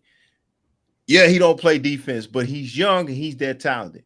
Most organizations will say he's got to grow out of it. Let's just surround him with different players. But they are sending shockwaves to the NBA world. And when I say they, I'm talking about the Dallas Mavericks. They are saying we are done with this 25-year-old highly talented player. Now, I agree. You got to play defense, but he's 25. No, it's not like he just got you to the finals. Exactly. Stand on anything. Well, that's what I'm saying. That's what I mean about the shockwaves, because it's like he's that talented. He's 25. You built your whole team around him. Now, me and Cole talked about it off the air. If he stays there too, they got to pay him that super max. And see, Dallas is telling everybody, we're not keeping him. We're blowing everything up what we did with him, and we're not paying him that max. So they're letting you know that whatever, and I'm with you, Chuck. That's why I was telling Cole this. I was so surprised he got you to the finals. Y'all played against the best team in the NBA. Nobody was gonna beat Boston, But at 25, 24 years old, he got you to the finals. Most NBA franchises would say, "Okay, we got there." And what's the most important thing you can do for somebody his age? We trying to tell you to get in shape, play defense. Now we gave you the experience. You can see why we asking you to do that. I think they sent that message. Right. He took a trajectory for the wrong way over the summer. And that's what it must be. Yeah. It could be that. Because they saw something. The conditioning issues continue. He was banged up more earlier in the year than he was so this year. They saw something in between there and now, from the beginning of the season to now, to say, you know what? We're not doing this. We're not going to give you that max money. So they sent shockwaves to me, because I'm not a Luka fan, but I'm saying to myself, 25 years old and he got you to the finals. That's something to build on. No, did y'all see the meme? Did y'all see the meme? Yeah, like people been showing the meme, because, like I said, it's an attitude thing. It's a culture thing. Yeah, everybody was standing there drinking a beer after they won the Western Conference Final, and Michael Finley, the great Mavs, took that beer out of his hand, and the look he gave Michael Finley just gave me diva vibes all over. Not just that, you heard they also Mavs staff fired 3 of the people on their staff who he was really cool with. Right, Luka was cool with. Right. Okay. So that's what I'm saying. The organization whether it's him not coming in shape. Said he was hurt when they let them go. Right. Saying whether it's not he coming in shape, something happened in between them going to the finals, and they saying, you know what? It's just not checkers, and they knew they had a dumb man on the line. They called Gene and them immediately. Say, hey, look here, man. Yeah, and that's the thing. It's like, you want a name? Y'all want to name? You in LA? You Hollywood? What's even bigger is that they set the precedent, saying that no one's bigger than the game. We're not just giving out super maxes anymore. Exactly. Now I see a lot of other teams going that route and saying, unless you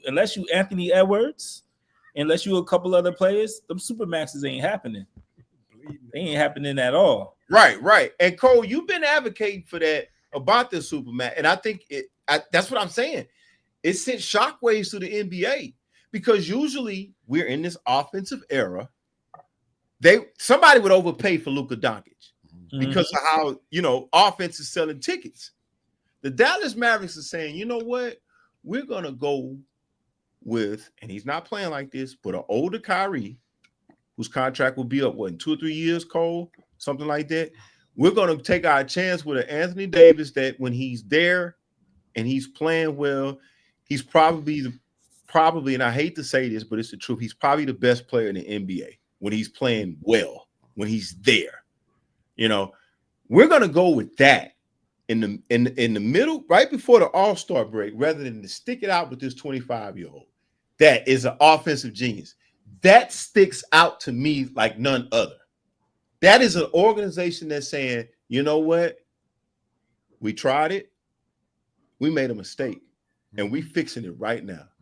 We're willing to go with a guy that played with the Lakers, who also failed as being their number one guy. Injury prone. 6 years older. Exactly. And we rather run the pick and roll with him and Kyrie, because here's the thing. They really don't drop off that much, because they put shooters around Luka. So imagine Clay still out there. So imagine Kyrie running pick and roll with Anthony Davis, Klay Thompson in the corner, Quentin Grimes in the corner, They got guys that can shoot it. PJ Washington. Right. Yeah. Right. So it sends shockwaves to me that they would do that. Now, LA, it sends shockwaves to me. I'm not surprised in the sense that, okay, we tried Anthony Davis, it ain't working. I'm not so surprised, but here's the thing. We all know it now. It's a 25-year-old coming over. That means the LeBron era is done. Yeah. I don't care if he stays there, if he doesn't. It's done. Now. Y'all are going in. Right. Everybody knows that Los Angeles, the biggest thing since Magic, before Magic, is their superstars. They have stuck their foot in the ground and said, this little LeBron AD era is over because they just went out and got a 25-year-old. That's letting you know that they have picked their superstar. They're telling us this era is going to be over in a minute. So for me, LA, it's like, because I was really upset with Jeannie Buss, and like she kind of bought into this whole, we in the Hollywood era with the Lakers. No disrespect to LeBron, but they brought his son. They wasn't trying to win a championship. They were trying to sell tickets. Well, today they're saying, based on us taking a chance on a 25-year-old who's not there yet, he's not there. He's an extreme talent. He doesn't play defense, and I don't think they're done yet. I think they're going to make some more moves. But what they said today is, we're done with this era. We're going a new direction. The LeBron AD experiment is over with. We're going to talk to LeBron. Maybe he'll stay here and take a lesser role. But even Bronny, I think Bronny is gone now. I think they're done.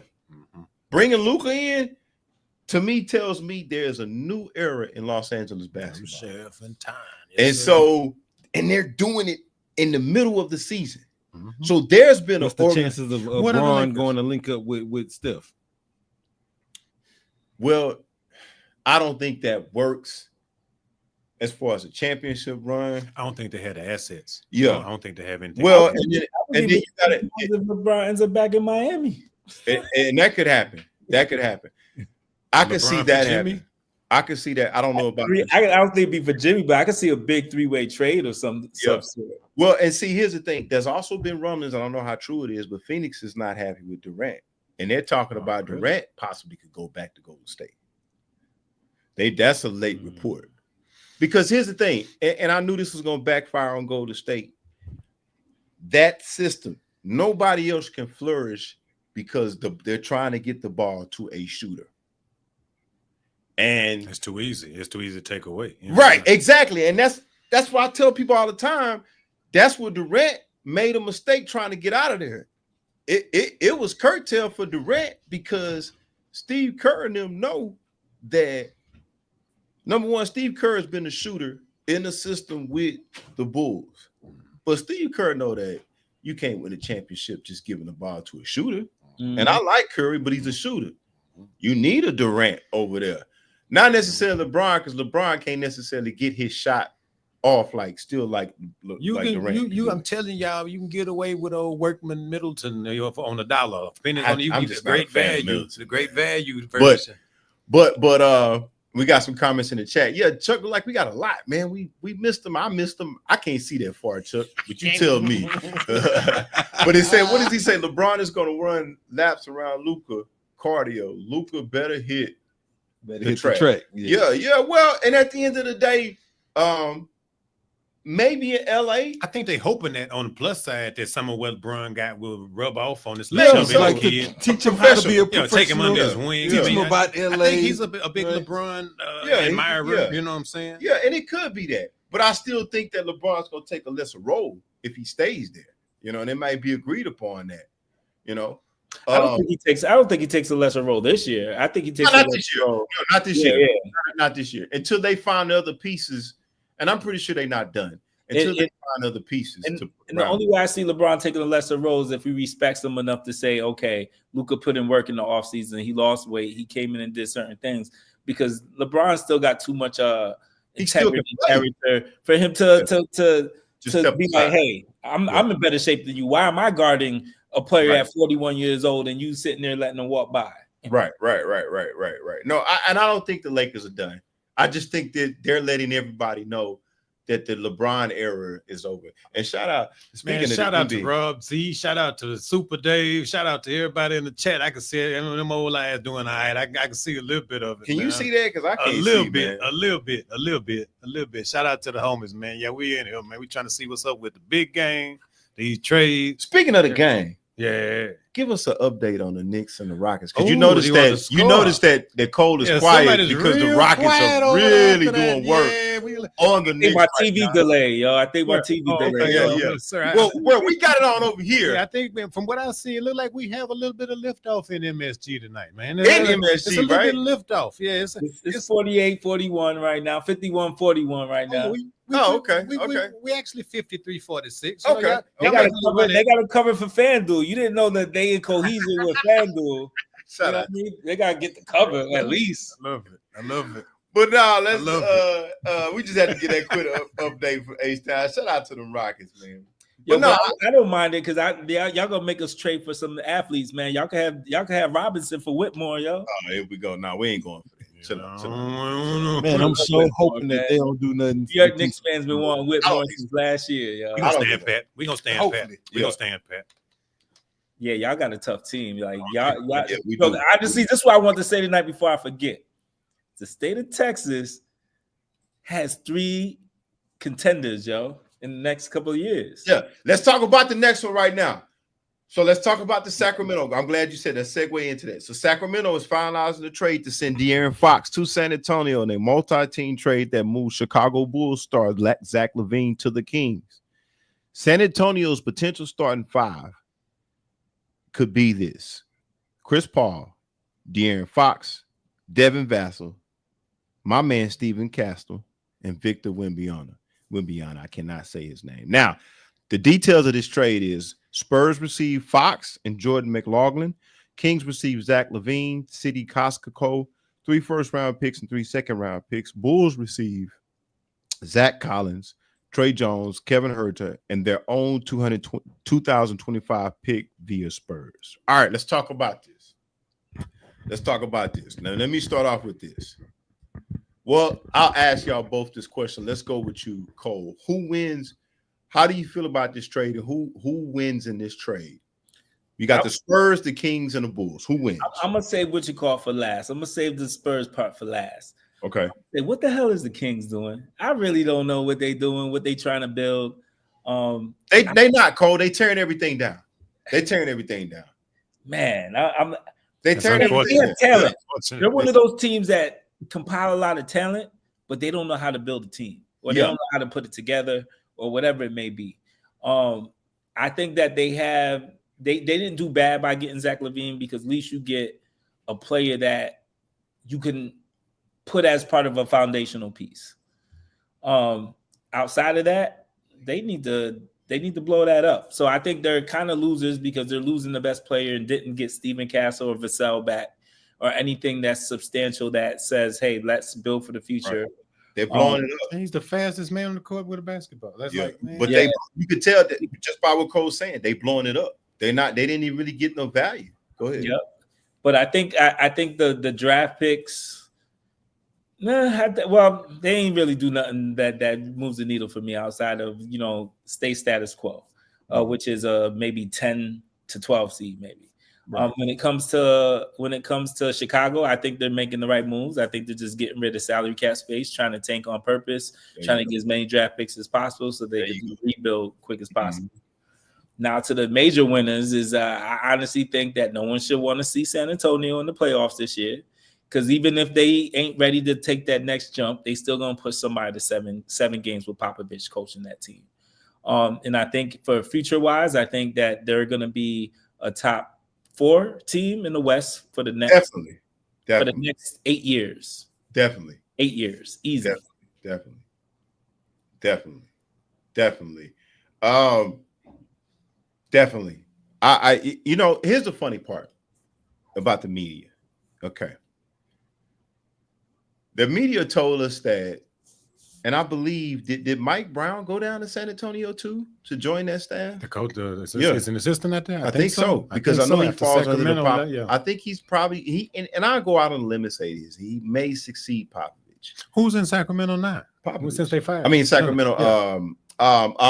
Your boy Doug Christie. Oh, right. That's right. He took over when Mike Brown was fired. So remember, they said it was a report that came out that said Mike Brown left because he had an issue with De'Aaron Fox. Well, that doesn't look true because De'Aaron Fox is going right down there where Mike Brown is at. So,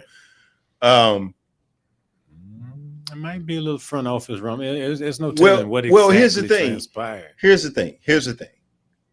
I believe Mike Brown went down there. This is my theory. I have no reports, no rumblings about this. I think he's going to succeed Popovich. I think the health scare from Popovich this year, he's going to step away pretty soon. It's pretty soon that he's already missed half the season. Right. And I think he's setting the table for Mike Brown.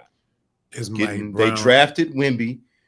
They've got a good young core. I told you, I've been high on Stephen Castle from UConn. Tough. He's probably going to be the rookie of the year. They've got Chris Paul down there just to kind of be a leader. And now you add a franchise player. So I think they were setting the table for Mike Brown to come down there. And I think Mike Brown was setting the table to get De'Aaron Fox down there. Mm-hmm. I think they knew in Sacramento.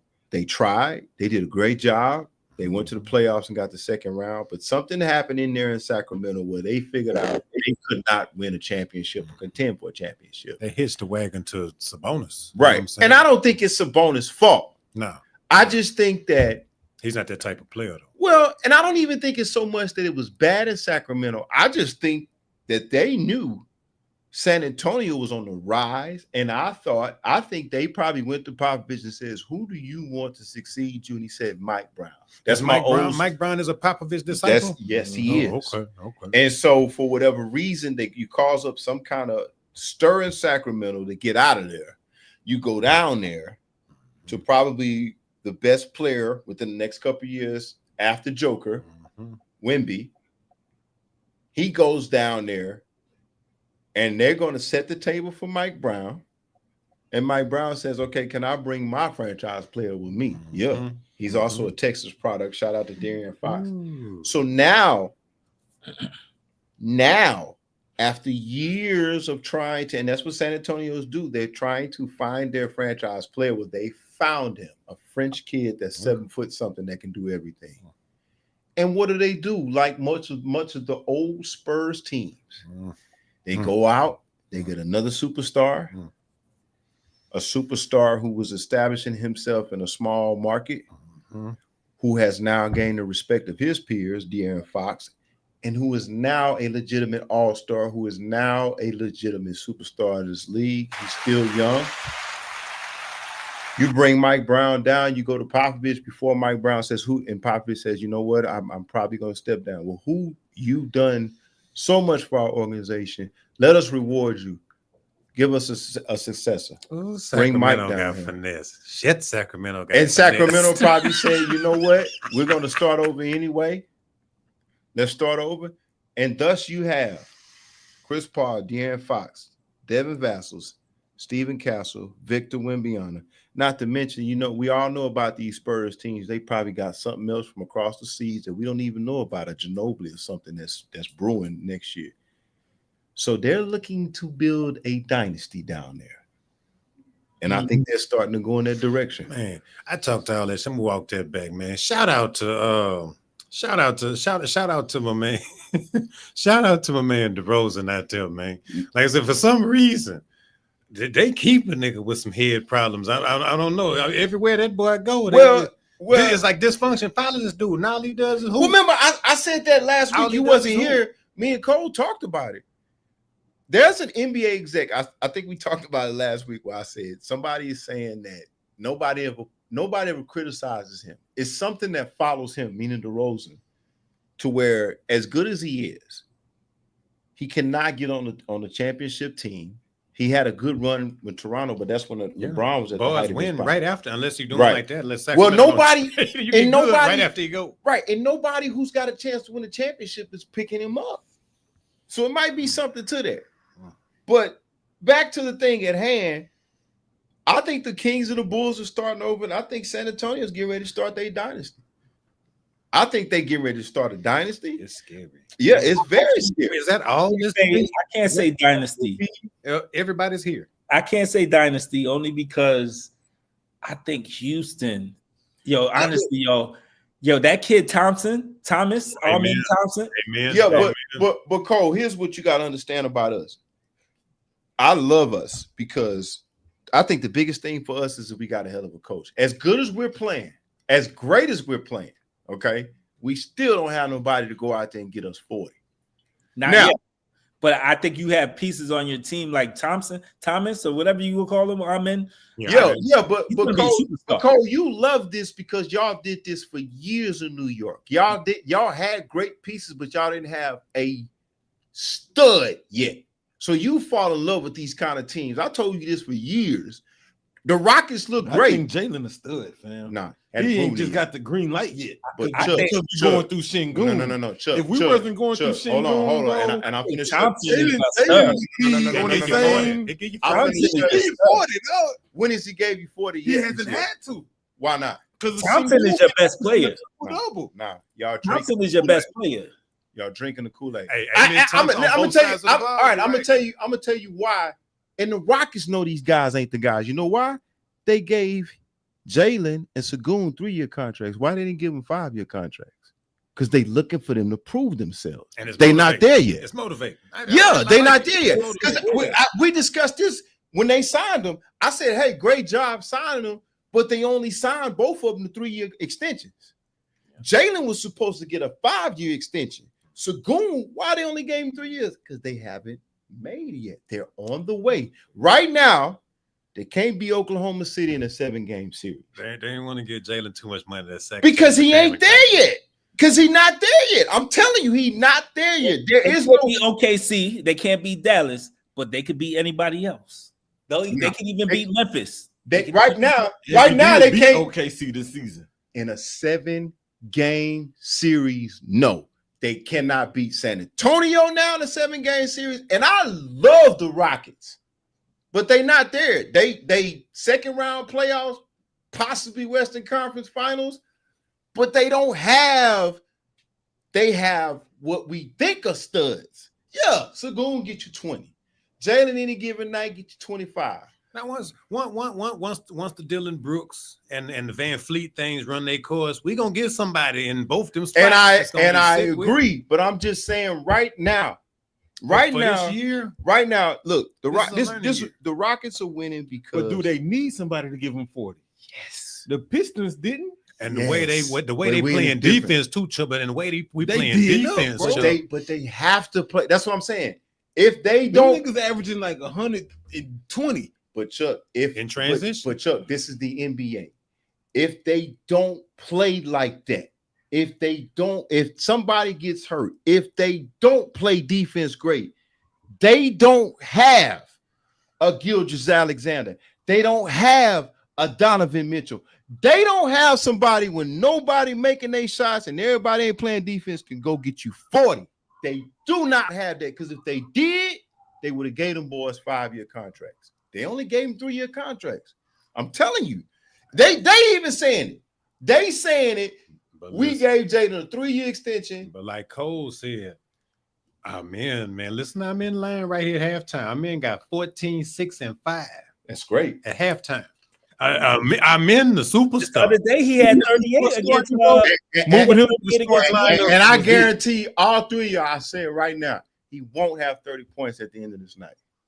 He will not have 30 points. You know what? I guarantee you he won't have 30 You know points. what? And it's my Knicks, but I'm gonna put a bet in FanDuel right now that he gets the 30. Okay. I'm gonna go with you. I'm gonna go with the right. He's gonna get lift off. Okay. And it all sounds good. And I love the Rockets. But we all know. Because here's the thing. As great as they play against Oklahoma City, right? Mm-hmm. They play in the series. Mm-hmm. Let's say everybody max out. What's the best game you think Sagoon can give you? 25, 30? Triple-double. Okay, triple-double. We'll take it. 25, 30. Yeah. What you want? 15 rebounds, 10 assists. You want to take that? Okay. How much you think Jayden can give you his best game? Jayden will give you 27. He'll put 27 in Lou Dort ass. Easy. And nobody will be able to compete with Gilgeous-Alexander, who gives you 45. No, he ain't putting 45 on that man. He ain't putting 45 on that man. Not on Thomas. Not on Thompson. Not on that man. So We talking about the same panel that agreed. We all agreed that who's the MVP right now in the NBA. Okay. He's not giving it to Amen, though. Who's the MVP in the NBA? Bro, did you see the game the other day? I saw one game. That's what I'm saying. Y'all getting too hyped. Because at the end of the day, yo, honestly, I'm in just like everybody else in the NBA have great nights. Nobody has anything. But I go out and say this to you, baby. Nobody has anything. I say this like this, babe. Let's not get too happy, hometown, H-town folks. Thompson. I love it. Amen Thompson is going to be a great player, but he has nothing for Gilgeous-Alexander. No, he has nothing for Gil. No. Nobody in the league outside of Joker has anything for him. Thank you. However, because he plays great defense. However, let me say this. Amen's floor is Jalen Brown. Okay, but Cole. At the moment, but currently. But Cole, we're doing this our projections. See, Jalen Brown has proven that. No, look at the efficiency though. Even on tonight, he 5 for 7, 4 for 5. He's a freak athlete. He's a great defender already. And the Rockets have yet, as great as they playing, have yet to do anything significant. Let's not put the cart before the horse, y'all. Significant. They're like the number 3. Like number 2 in the list. And when they get to the playoffs and do something with Jalen and Sagoon, I will stamp everything y'all saying on episode 2. Think about it. Toward the tail end of last season, we was on where because they're saying, okay, well, look, we right for the play-in for a shit show. Because man, we are in the 2 spot because of the coach. Right? Facts. It's the system. So facts. I know, but everybody's bought in. Everybody's bought in though. And the best that they giving you right now is the best they're gonna be able to do. They don't have anybody that can take them to the next level on the floor. I love the team. Question for you. I have a question for you. Sengun, like you said, it's minus Sengun. You said Richard calls the next. You said Richard Call is the guy right now. SGA, which I agree. MVP right now. Him and Joker. After those, who's the next 3? Who's the next 3? Who's the next 3 up? Who's up next? It ain't Sagoon or Jalen. I say maybe Cat. you want to? I'll take it. Ain't Sagoon and Jalen. No, it's not. It's not. Right. I think Bonchero. I think Bonchero. Yeah, exactly. That's what I'm saying. That's my point. Do we have anybody on the Rockets that can give you the production that Bonchero can give you? No. We win because we play great defense. We have a great system. We have young guys that buy into that system. We don't have a Bonchero. We don't have a Gilgeous-Alexander. We don't have that yet. And when we get that with this group, then I'll put it there. As great as the Rockets are playing, we don't have anybody within this team that can go get us 50 points if we need. But we don't need it. But like you said, Larry, it's like we in a club full of like 6 and 7s. You understand? Right. We not gonna lose. Ain't nobody on the squad that can hoop. Even Jock Landale can hoop. Like and Larry, I'm not saying that. I agree with you. I'm just saying in this league, you're gonna see it in the playoffs. You need a great player to carry you. We have good players. And you got to play different styles. You got to be able to play different styles. What you're seeing right now is a result of coaching. They have the right players with the right coach. You know what I think y'all build right now? Y'all build more like a Detroit Pistons style of team. That ain't a Detroit Pistons. The Detroit Pistons. That ain't a Detroit Piston team. The Rockets don't have that team to go to championship right now. That's not right now. Not right now, because honestly, right now it's between Dallas and OKC, and we not that far off though. That's all I'm saying. We're not that far off. We're not that far off, bro. For the next 5 years, it should always be, no matter what, it should always be San Antonio, Houston, Dallas, OKC, and Denver. Listen, you of all people, you just got this in New York. And you just champion yourself behind it. You have 2 guys that can go get buckets for you. Mm-hmm. Okay? Any given night, your point guard has proven he can get 40 points and 20 assists if he needs to. You have a big man that can do that. As good as Sagoon is playing, as good as Jayden is playing, they can't do that yet. I'm just telling you. As great as they playing, and I love the way the Rockets are playing. I love it. But they don't have that yet. They don't have it yet. They don't have it. It's coming, but they don't have a guy. Some nights you need a guy that can just carry you. They don't have it yet. If they did, they would have gave either one of them 5-year contract extensions. They gave 3 years. We playing well with Sengun out with various boys missing time, man. You know what I'm Bro, saying? you just an H-Town love. You over here talking about Hopkins. I like what you over here telling Kansas City to put Hopkins in the game. I like what I'm seeing is out. Like I said, I like it too. Whether it's the system or not, it's effective and it's winning basketball because the end game was Missoula's championship in Boston. So it's like that's really picking up here. I like it because they got a coach. You know why the Rockets are playing so well right now? I'm gonna tell you this right, and then we're gonna move on. The reason why they're playing so well right now has to do with last season. When that coach benched Jalen Green. Remember they had the last 11 games where Jalen was a Western Conference player? Mm-hmm. When he benched him, it sent the message to the team. And what that had, that's what the season turned around for this year. Everybody on that team know if you don't play hard, if you don't play the way he wants you to play, he will sit you. Mm-hmm. Look at Cam Whitmore. Mm-hmm. Look at all those guys. Mm-hmm. He set the record straight this year, the way they play, because he benched the superstar. So everybody that's playing, that's why A-Man plays so tough.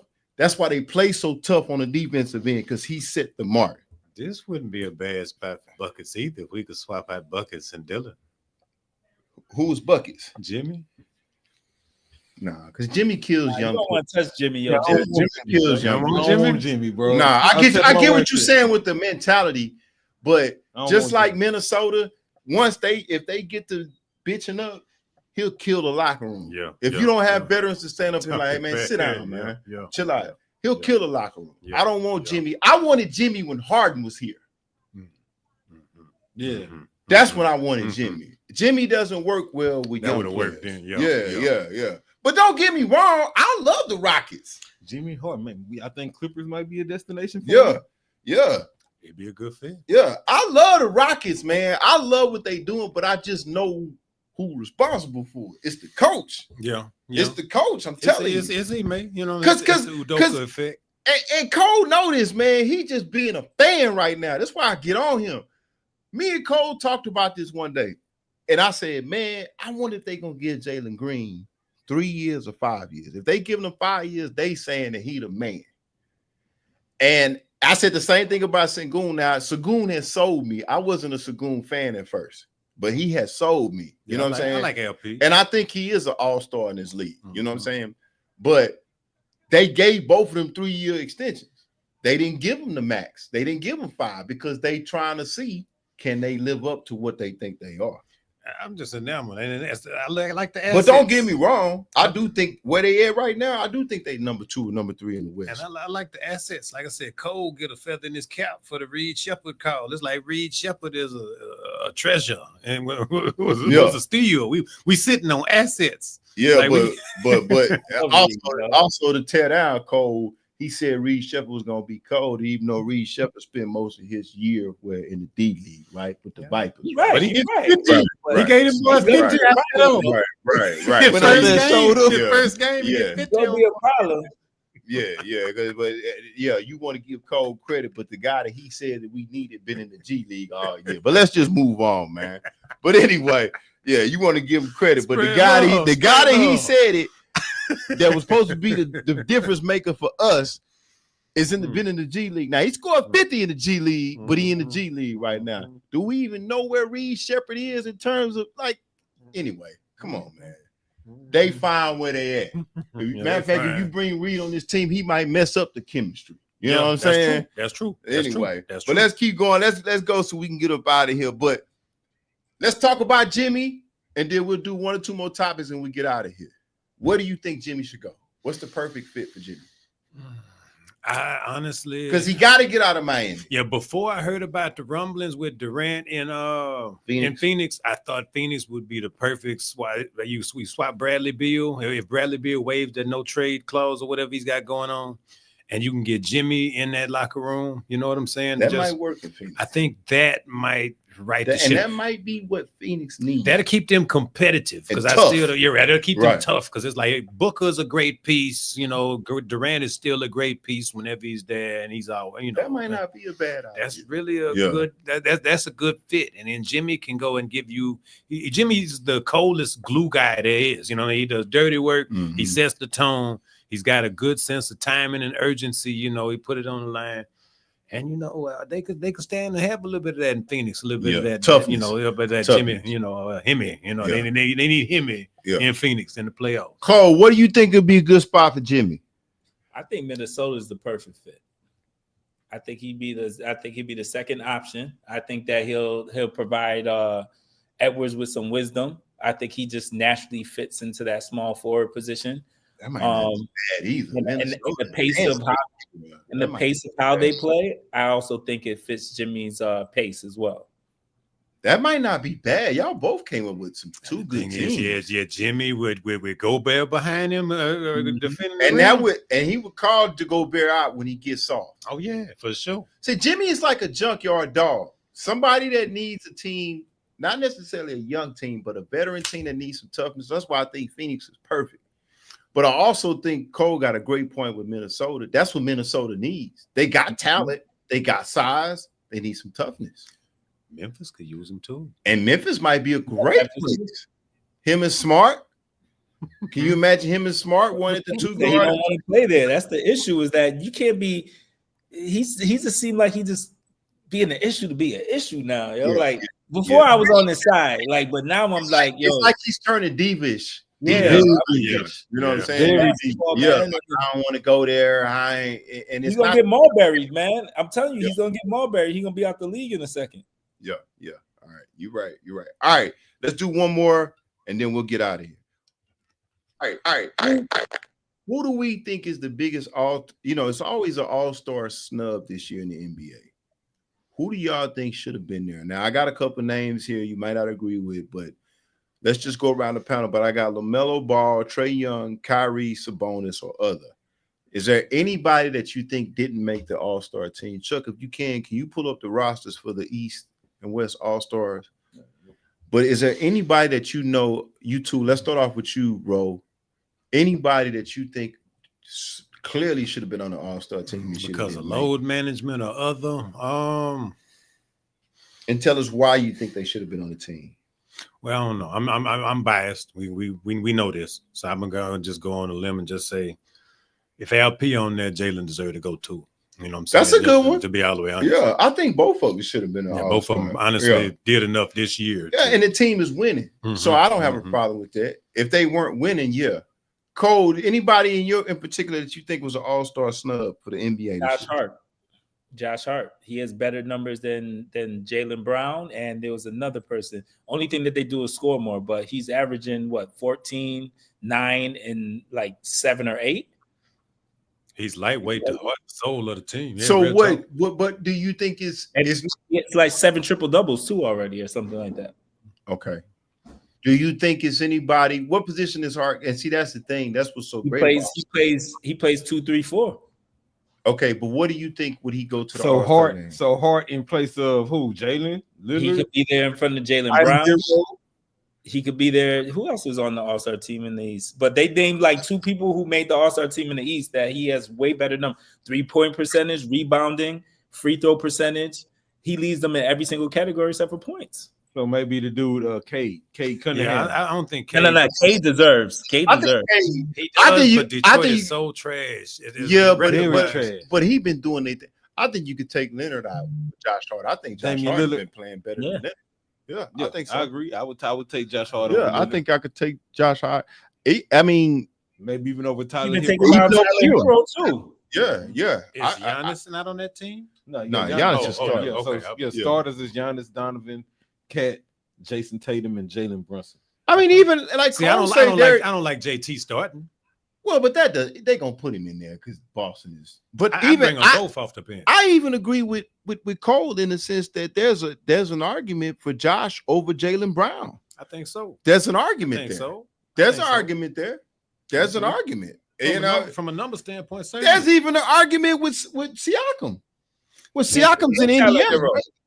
And Tyler Hero. Yeah. There's an argument there because Siakam plays for the Pacers, right? Mm-hmm. Have they made any noise other than Halliburton? Minimally, they've regressed. And is Halliburton on there? Halliburton's been hurt though, right? Yeah, Halliburton not on. Yeah, I could switch Hart for Siakam. No disrespect to Darius Garland. I mean, is Donovan Mitchell? He's starting. Yeah. So Cleveland actually got 3 players. Well, yeah, they've had a great season. I can't take that. Yeah, they had a great season. I could take Leonard really off. should account for it. Yeah, I could take Leonard off that list easily. Yeah, for me. Agree. Look at the Western Conference. Let's look at the West. Anybody who we got starting? Durant, Curry, Gilgeous-Alexander, LeBron, Jokic.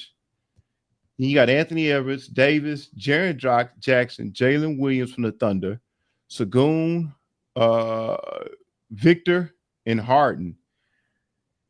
I really like that list. I like everybody on there, to be honest. I don't know if I would have put Harden. I could switch Harden for Jalen, but Green. Jalen Green, yeah, that's true. Because the Rockets are playing better. That's true. That's true. Even though Harden is having a solid season. That's true. I could put Green in that spot. Now that's not as easy as I think Josh Hart. I think it's easy to take Josh Hart and put him in there for Leonard. There's a case that James Harden deserves to be there. See, I take Steph. Yeah, there's a case for that. Yeah. See, I take Steph out the starting lineup though. I mean, I'm not gonna start Steph. But you know why I would take what you called out is because never mind. I see him in there. I was about to say Jaren Jackson Jr., but he's in there. I see. He deserves to be there. The West is not bad. Maybe everybody that's there deserves it. I don't think it's any. I could take Harden out for Green though. That's me being H-Town biased. The West is just loaded. They loaded, yeah. Loaded. Yeah. A lot of teams playing well. Right. Yeah. As far as snubs, Western Conference snubs. Yeah, I don't think anybody other than Jalen Green. I mean, I think you can always put Kyrie Irving in the All-Star game. If you want, yeah, no doubt. I know Sabonis, but I know the league ain't gonna put Kyrie in there because they don't like him. But I could switch Harden for Kyrie. I really think I could, even though I think Harden deserves to be there. I could switch him for that. Man, Sabonis. It's just Sacramento hadn't been doing that well this year. The West is not so bad as it is the East. But I could switch Green for Harden. I could switch Kyrie for Harden. I think Victor deserves. I think Sagoon deserves. Yeah. Anthony Edwards definitely deserves. And I might be with Rowe. I might take Curry out the starting lineup. Well, he's the poster child though, so they're not gonna take him out. Yeah, they run him off. He looked like the only point guard. Yeah. And I don't even think he's a true point. But as far as he and Harden, and I think the kid from that screams for Kyrie. Yeah, right? And I think that kid from OKC deserves to be there. Jalen Williams. Jalen is a baller. Yeah, he's got to be there. He's got to be there. He's got to be there. He's got to be there. All right. Well, let's wrap up. We'll get out. I don't have that many shout outs, man, but I'll tell you what. I'm excited about this, and I shouldn't be excited because I know they ain't gonna do nothing. But shout out to the Vegas Raiders, man. They got a whole new coaching staff. So check this out. Pete Carroll is still coaching. They hired Pete Carroll. They hired Chip Kelly as the offensive coordinator. Patrick Graham as defensive coordinator, and special teams Tim McMahon. So Vegas is going a little bit old school with Pete Carroll. I mean, why not? They didn't try everything else. You know what I'm saying? So they got Pete Carroll coming back, man, and they got. Now I'm not really excited about Chip Kelly, but I mean they trying something. I really ain't got that many shout outs this week. Was Chip Kelly in Philly when they lost the last one? When was Chip Kelly? He didn't go to a Super Bowl. Nah, I don't think so. I can't remember. Shout out to Carissa Shields, man, who just I watched that fight last night, and it was sloppy, but hey, she won. She's undisputed heavyweight champion now. I think she's got 4 undisputed. Yeah. Damn. Yeah, she won that. And go check out her movie. It's pretty good. The Fire Inside. Shout out to her. David Benavidez, man, wins again. He beats David Morrell, unanimous decision. Morrell got one knockdown on him. People call it a controversial knockdown, but David Benavidez is still there, man. That was at 175. They're saying that he might fight the winner of Beterbiev and Bivol. Now, everybody thinks Bivol's going to win the rematch for Undisputed, which will bring a third fight. But shout out to David Benavidez, man. And we got some great cards coming up February the 22nd. It's Turkey Alex Sheet. You got Shakur. He's got a mega card coming. Shakur's fight on that card and a lot of other people. And then for all the Tanker Maniacs.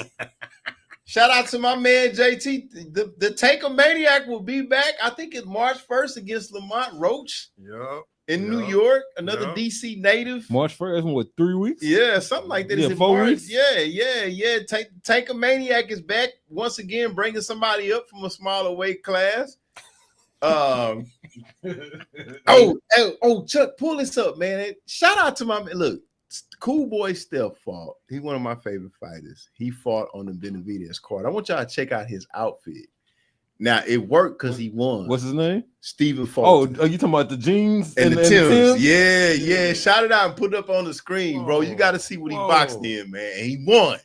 That's why I was so nervous. I'm like, you can't wear this and you ain't win. That's what happened to Deontay Wilder. Yeah, check out his fit. I don't know if you've seen this, Cole, but check out Cool Boy Stephen Fulton's fit. He won this weekend. Check it out. It's been breaking the internet. He fought in some Timbs and some. I saw that. Yeah, and he won. He fought a massive. Shout out to Stephen Fulton, man. But conditioning live. Yes. And some jean shorts. Yeah. And he won a 12-round decision. Can recreate this fit for me. I need it. He is in jorts and butters. The butter Tim. He got on jeans, shorts, and Timberlands. And damn near pitched a shutout, baby. Who can recreate this for me, man? This gotta be a New York type thing because this is not made in Texas. I'm in El Paso, and the people I know have never seen this before. Fulton is actually cooking too. This is the crazy stuff. And want to fight. In some jorts and butters. The butters, baby. Right now. Every single New Yorker right now is Philly. standing up cheering, standing ovation for this fit he got on. I used to think baseball players had like the most swag. They did a lot. North Philly stand up. And he's trained by, shout out to Bozy and his Boots dad. Represent. Yeah. But went out there and damn near pitched a shutout. Shout out to Cool Boy Stephen Fulton for the new fit, man. He boxed in some butter Timbs, what looks like some cutoff jean shorts with the WBC patch on the side. So shout out to Stephen Fulton, man, for being creative, and he got the win, man. And y'all got any more shout outs before we get out of here, man? Shout out to the San Antonio Spurs for rebuilding that organization, man. I think that they did some, to not give up any of their young stars and to be able to build around that. That was just great GM. That's great GM-ship. So. Yeah. Ro, you got any shout outs, man? Man, nah, y'all just keep it cool, baby. You know how we do it. Yeah, we're going to keep it rolling and we're going to keep bringing it. All right, man. Well, shout out to Chuck, to the Mo City family, to all the other podcasts. Shout out to Mo City Radio. We in this studio, this beautiful studio that you all see us in, man. Shout out to them and that staff, man. Shout out for Chuck for making that collabo possible, man. Shout out to Mo Serious. Make sure you check out everything on moserious.com. Check out the other shows, podcasts. Check out my man Chuck, man. He got us moving into a new direction over here at Mo Serious. You can also pick up your merchandise, hats. Chuck got his hat on with clothing. You can all check that out on moserious.com. Make sure you come and give us a thumbs up and check us out, man. Episode. Look, quick announcement for those tuned in right now, man. If you in the Texas area, man, and you're gonna be out in Texas during the spring break for the month of March, come pull up on us at South by Southwest, man. We'll be out there podcasting live, Debate with Bake, Mo City Podcast, right. Mo City Radio will be in the building. We got slots available for any artists who looking to perform. It's going to be a real big mix. Mo Series, Mo City Radio. We live South by Southwest, March 15th. So y'all stay tapped in. That's right. And make sure if you come out there, man, go ahead and get your merch. Like I said, get your merch out from moserious.com. Come out there, take some pictures with us. Come out there, shake some hands. We're going to be out there. We're going to have Debate with Bake on the road. Shout out to my man, Ro. When Ro get his new show up, man, hopefully we can get out there. But check us out on mostseries.com, man. We appreciate you. Make sure you hit that like and subscribe. Debate with Bake, episode 2, season 4. We looking good, looking great. And shout out to Cole up in New York. Shout out to Roll. Shout out to Coach Jason Campbell for coming on and giving us his analysis of the Kansas City Chiefs. And y'all, we got Super Bowl week. Enjoy the Super Bowl week, man. We'll be back. And go Eagles, and we'll see what's going on. 74-73 Knicks. Oh, here we go. He had to let that be known. Anyway, but shout out, man. Chuck, get us out with the intro, and we'll holler back at everybody.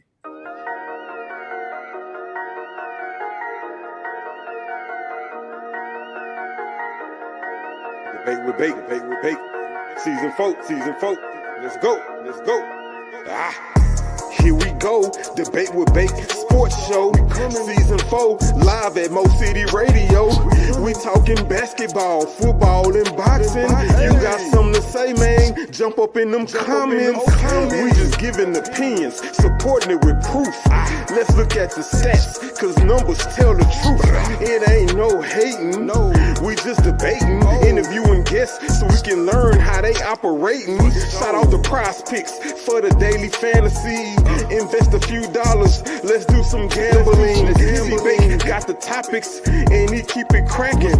Laro got the commentary and he never lacking. Cole with the game, he live from the Big Apple. You know, Mo Serious Entertainment made it happen. Another sports show, we live from the Mo. Debate with Bake, season 4, let's go.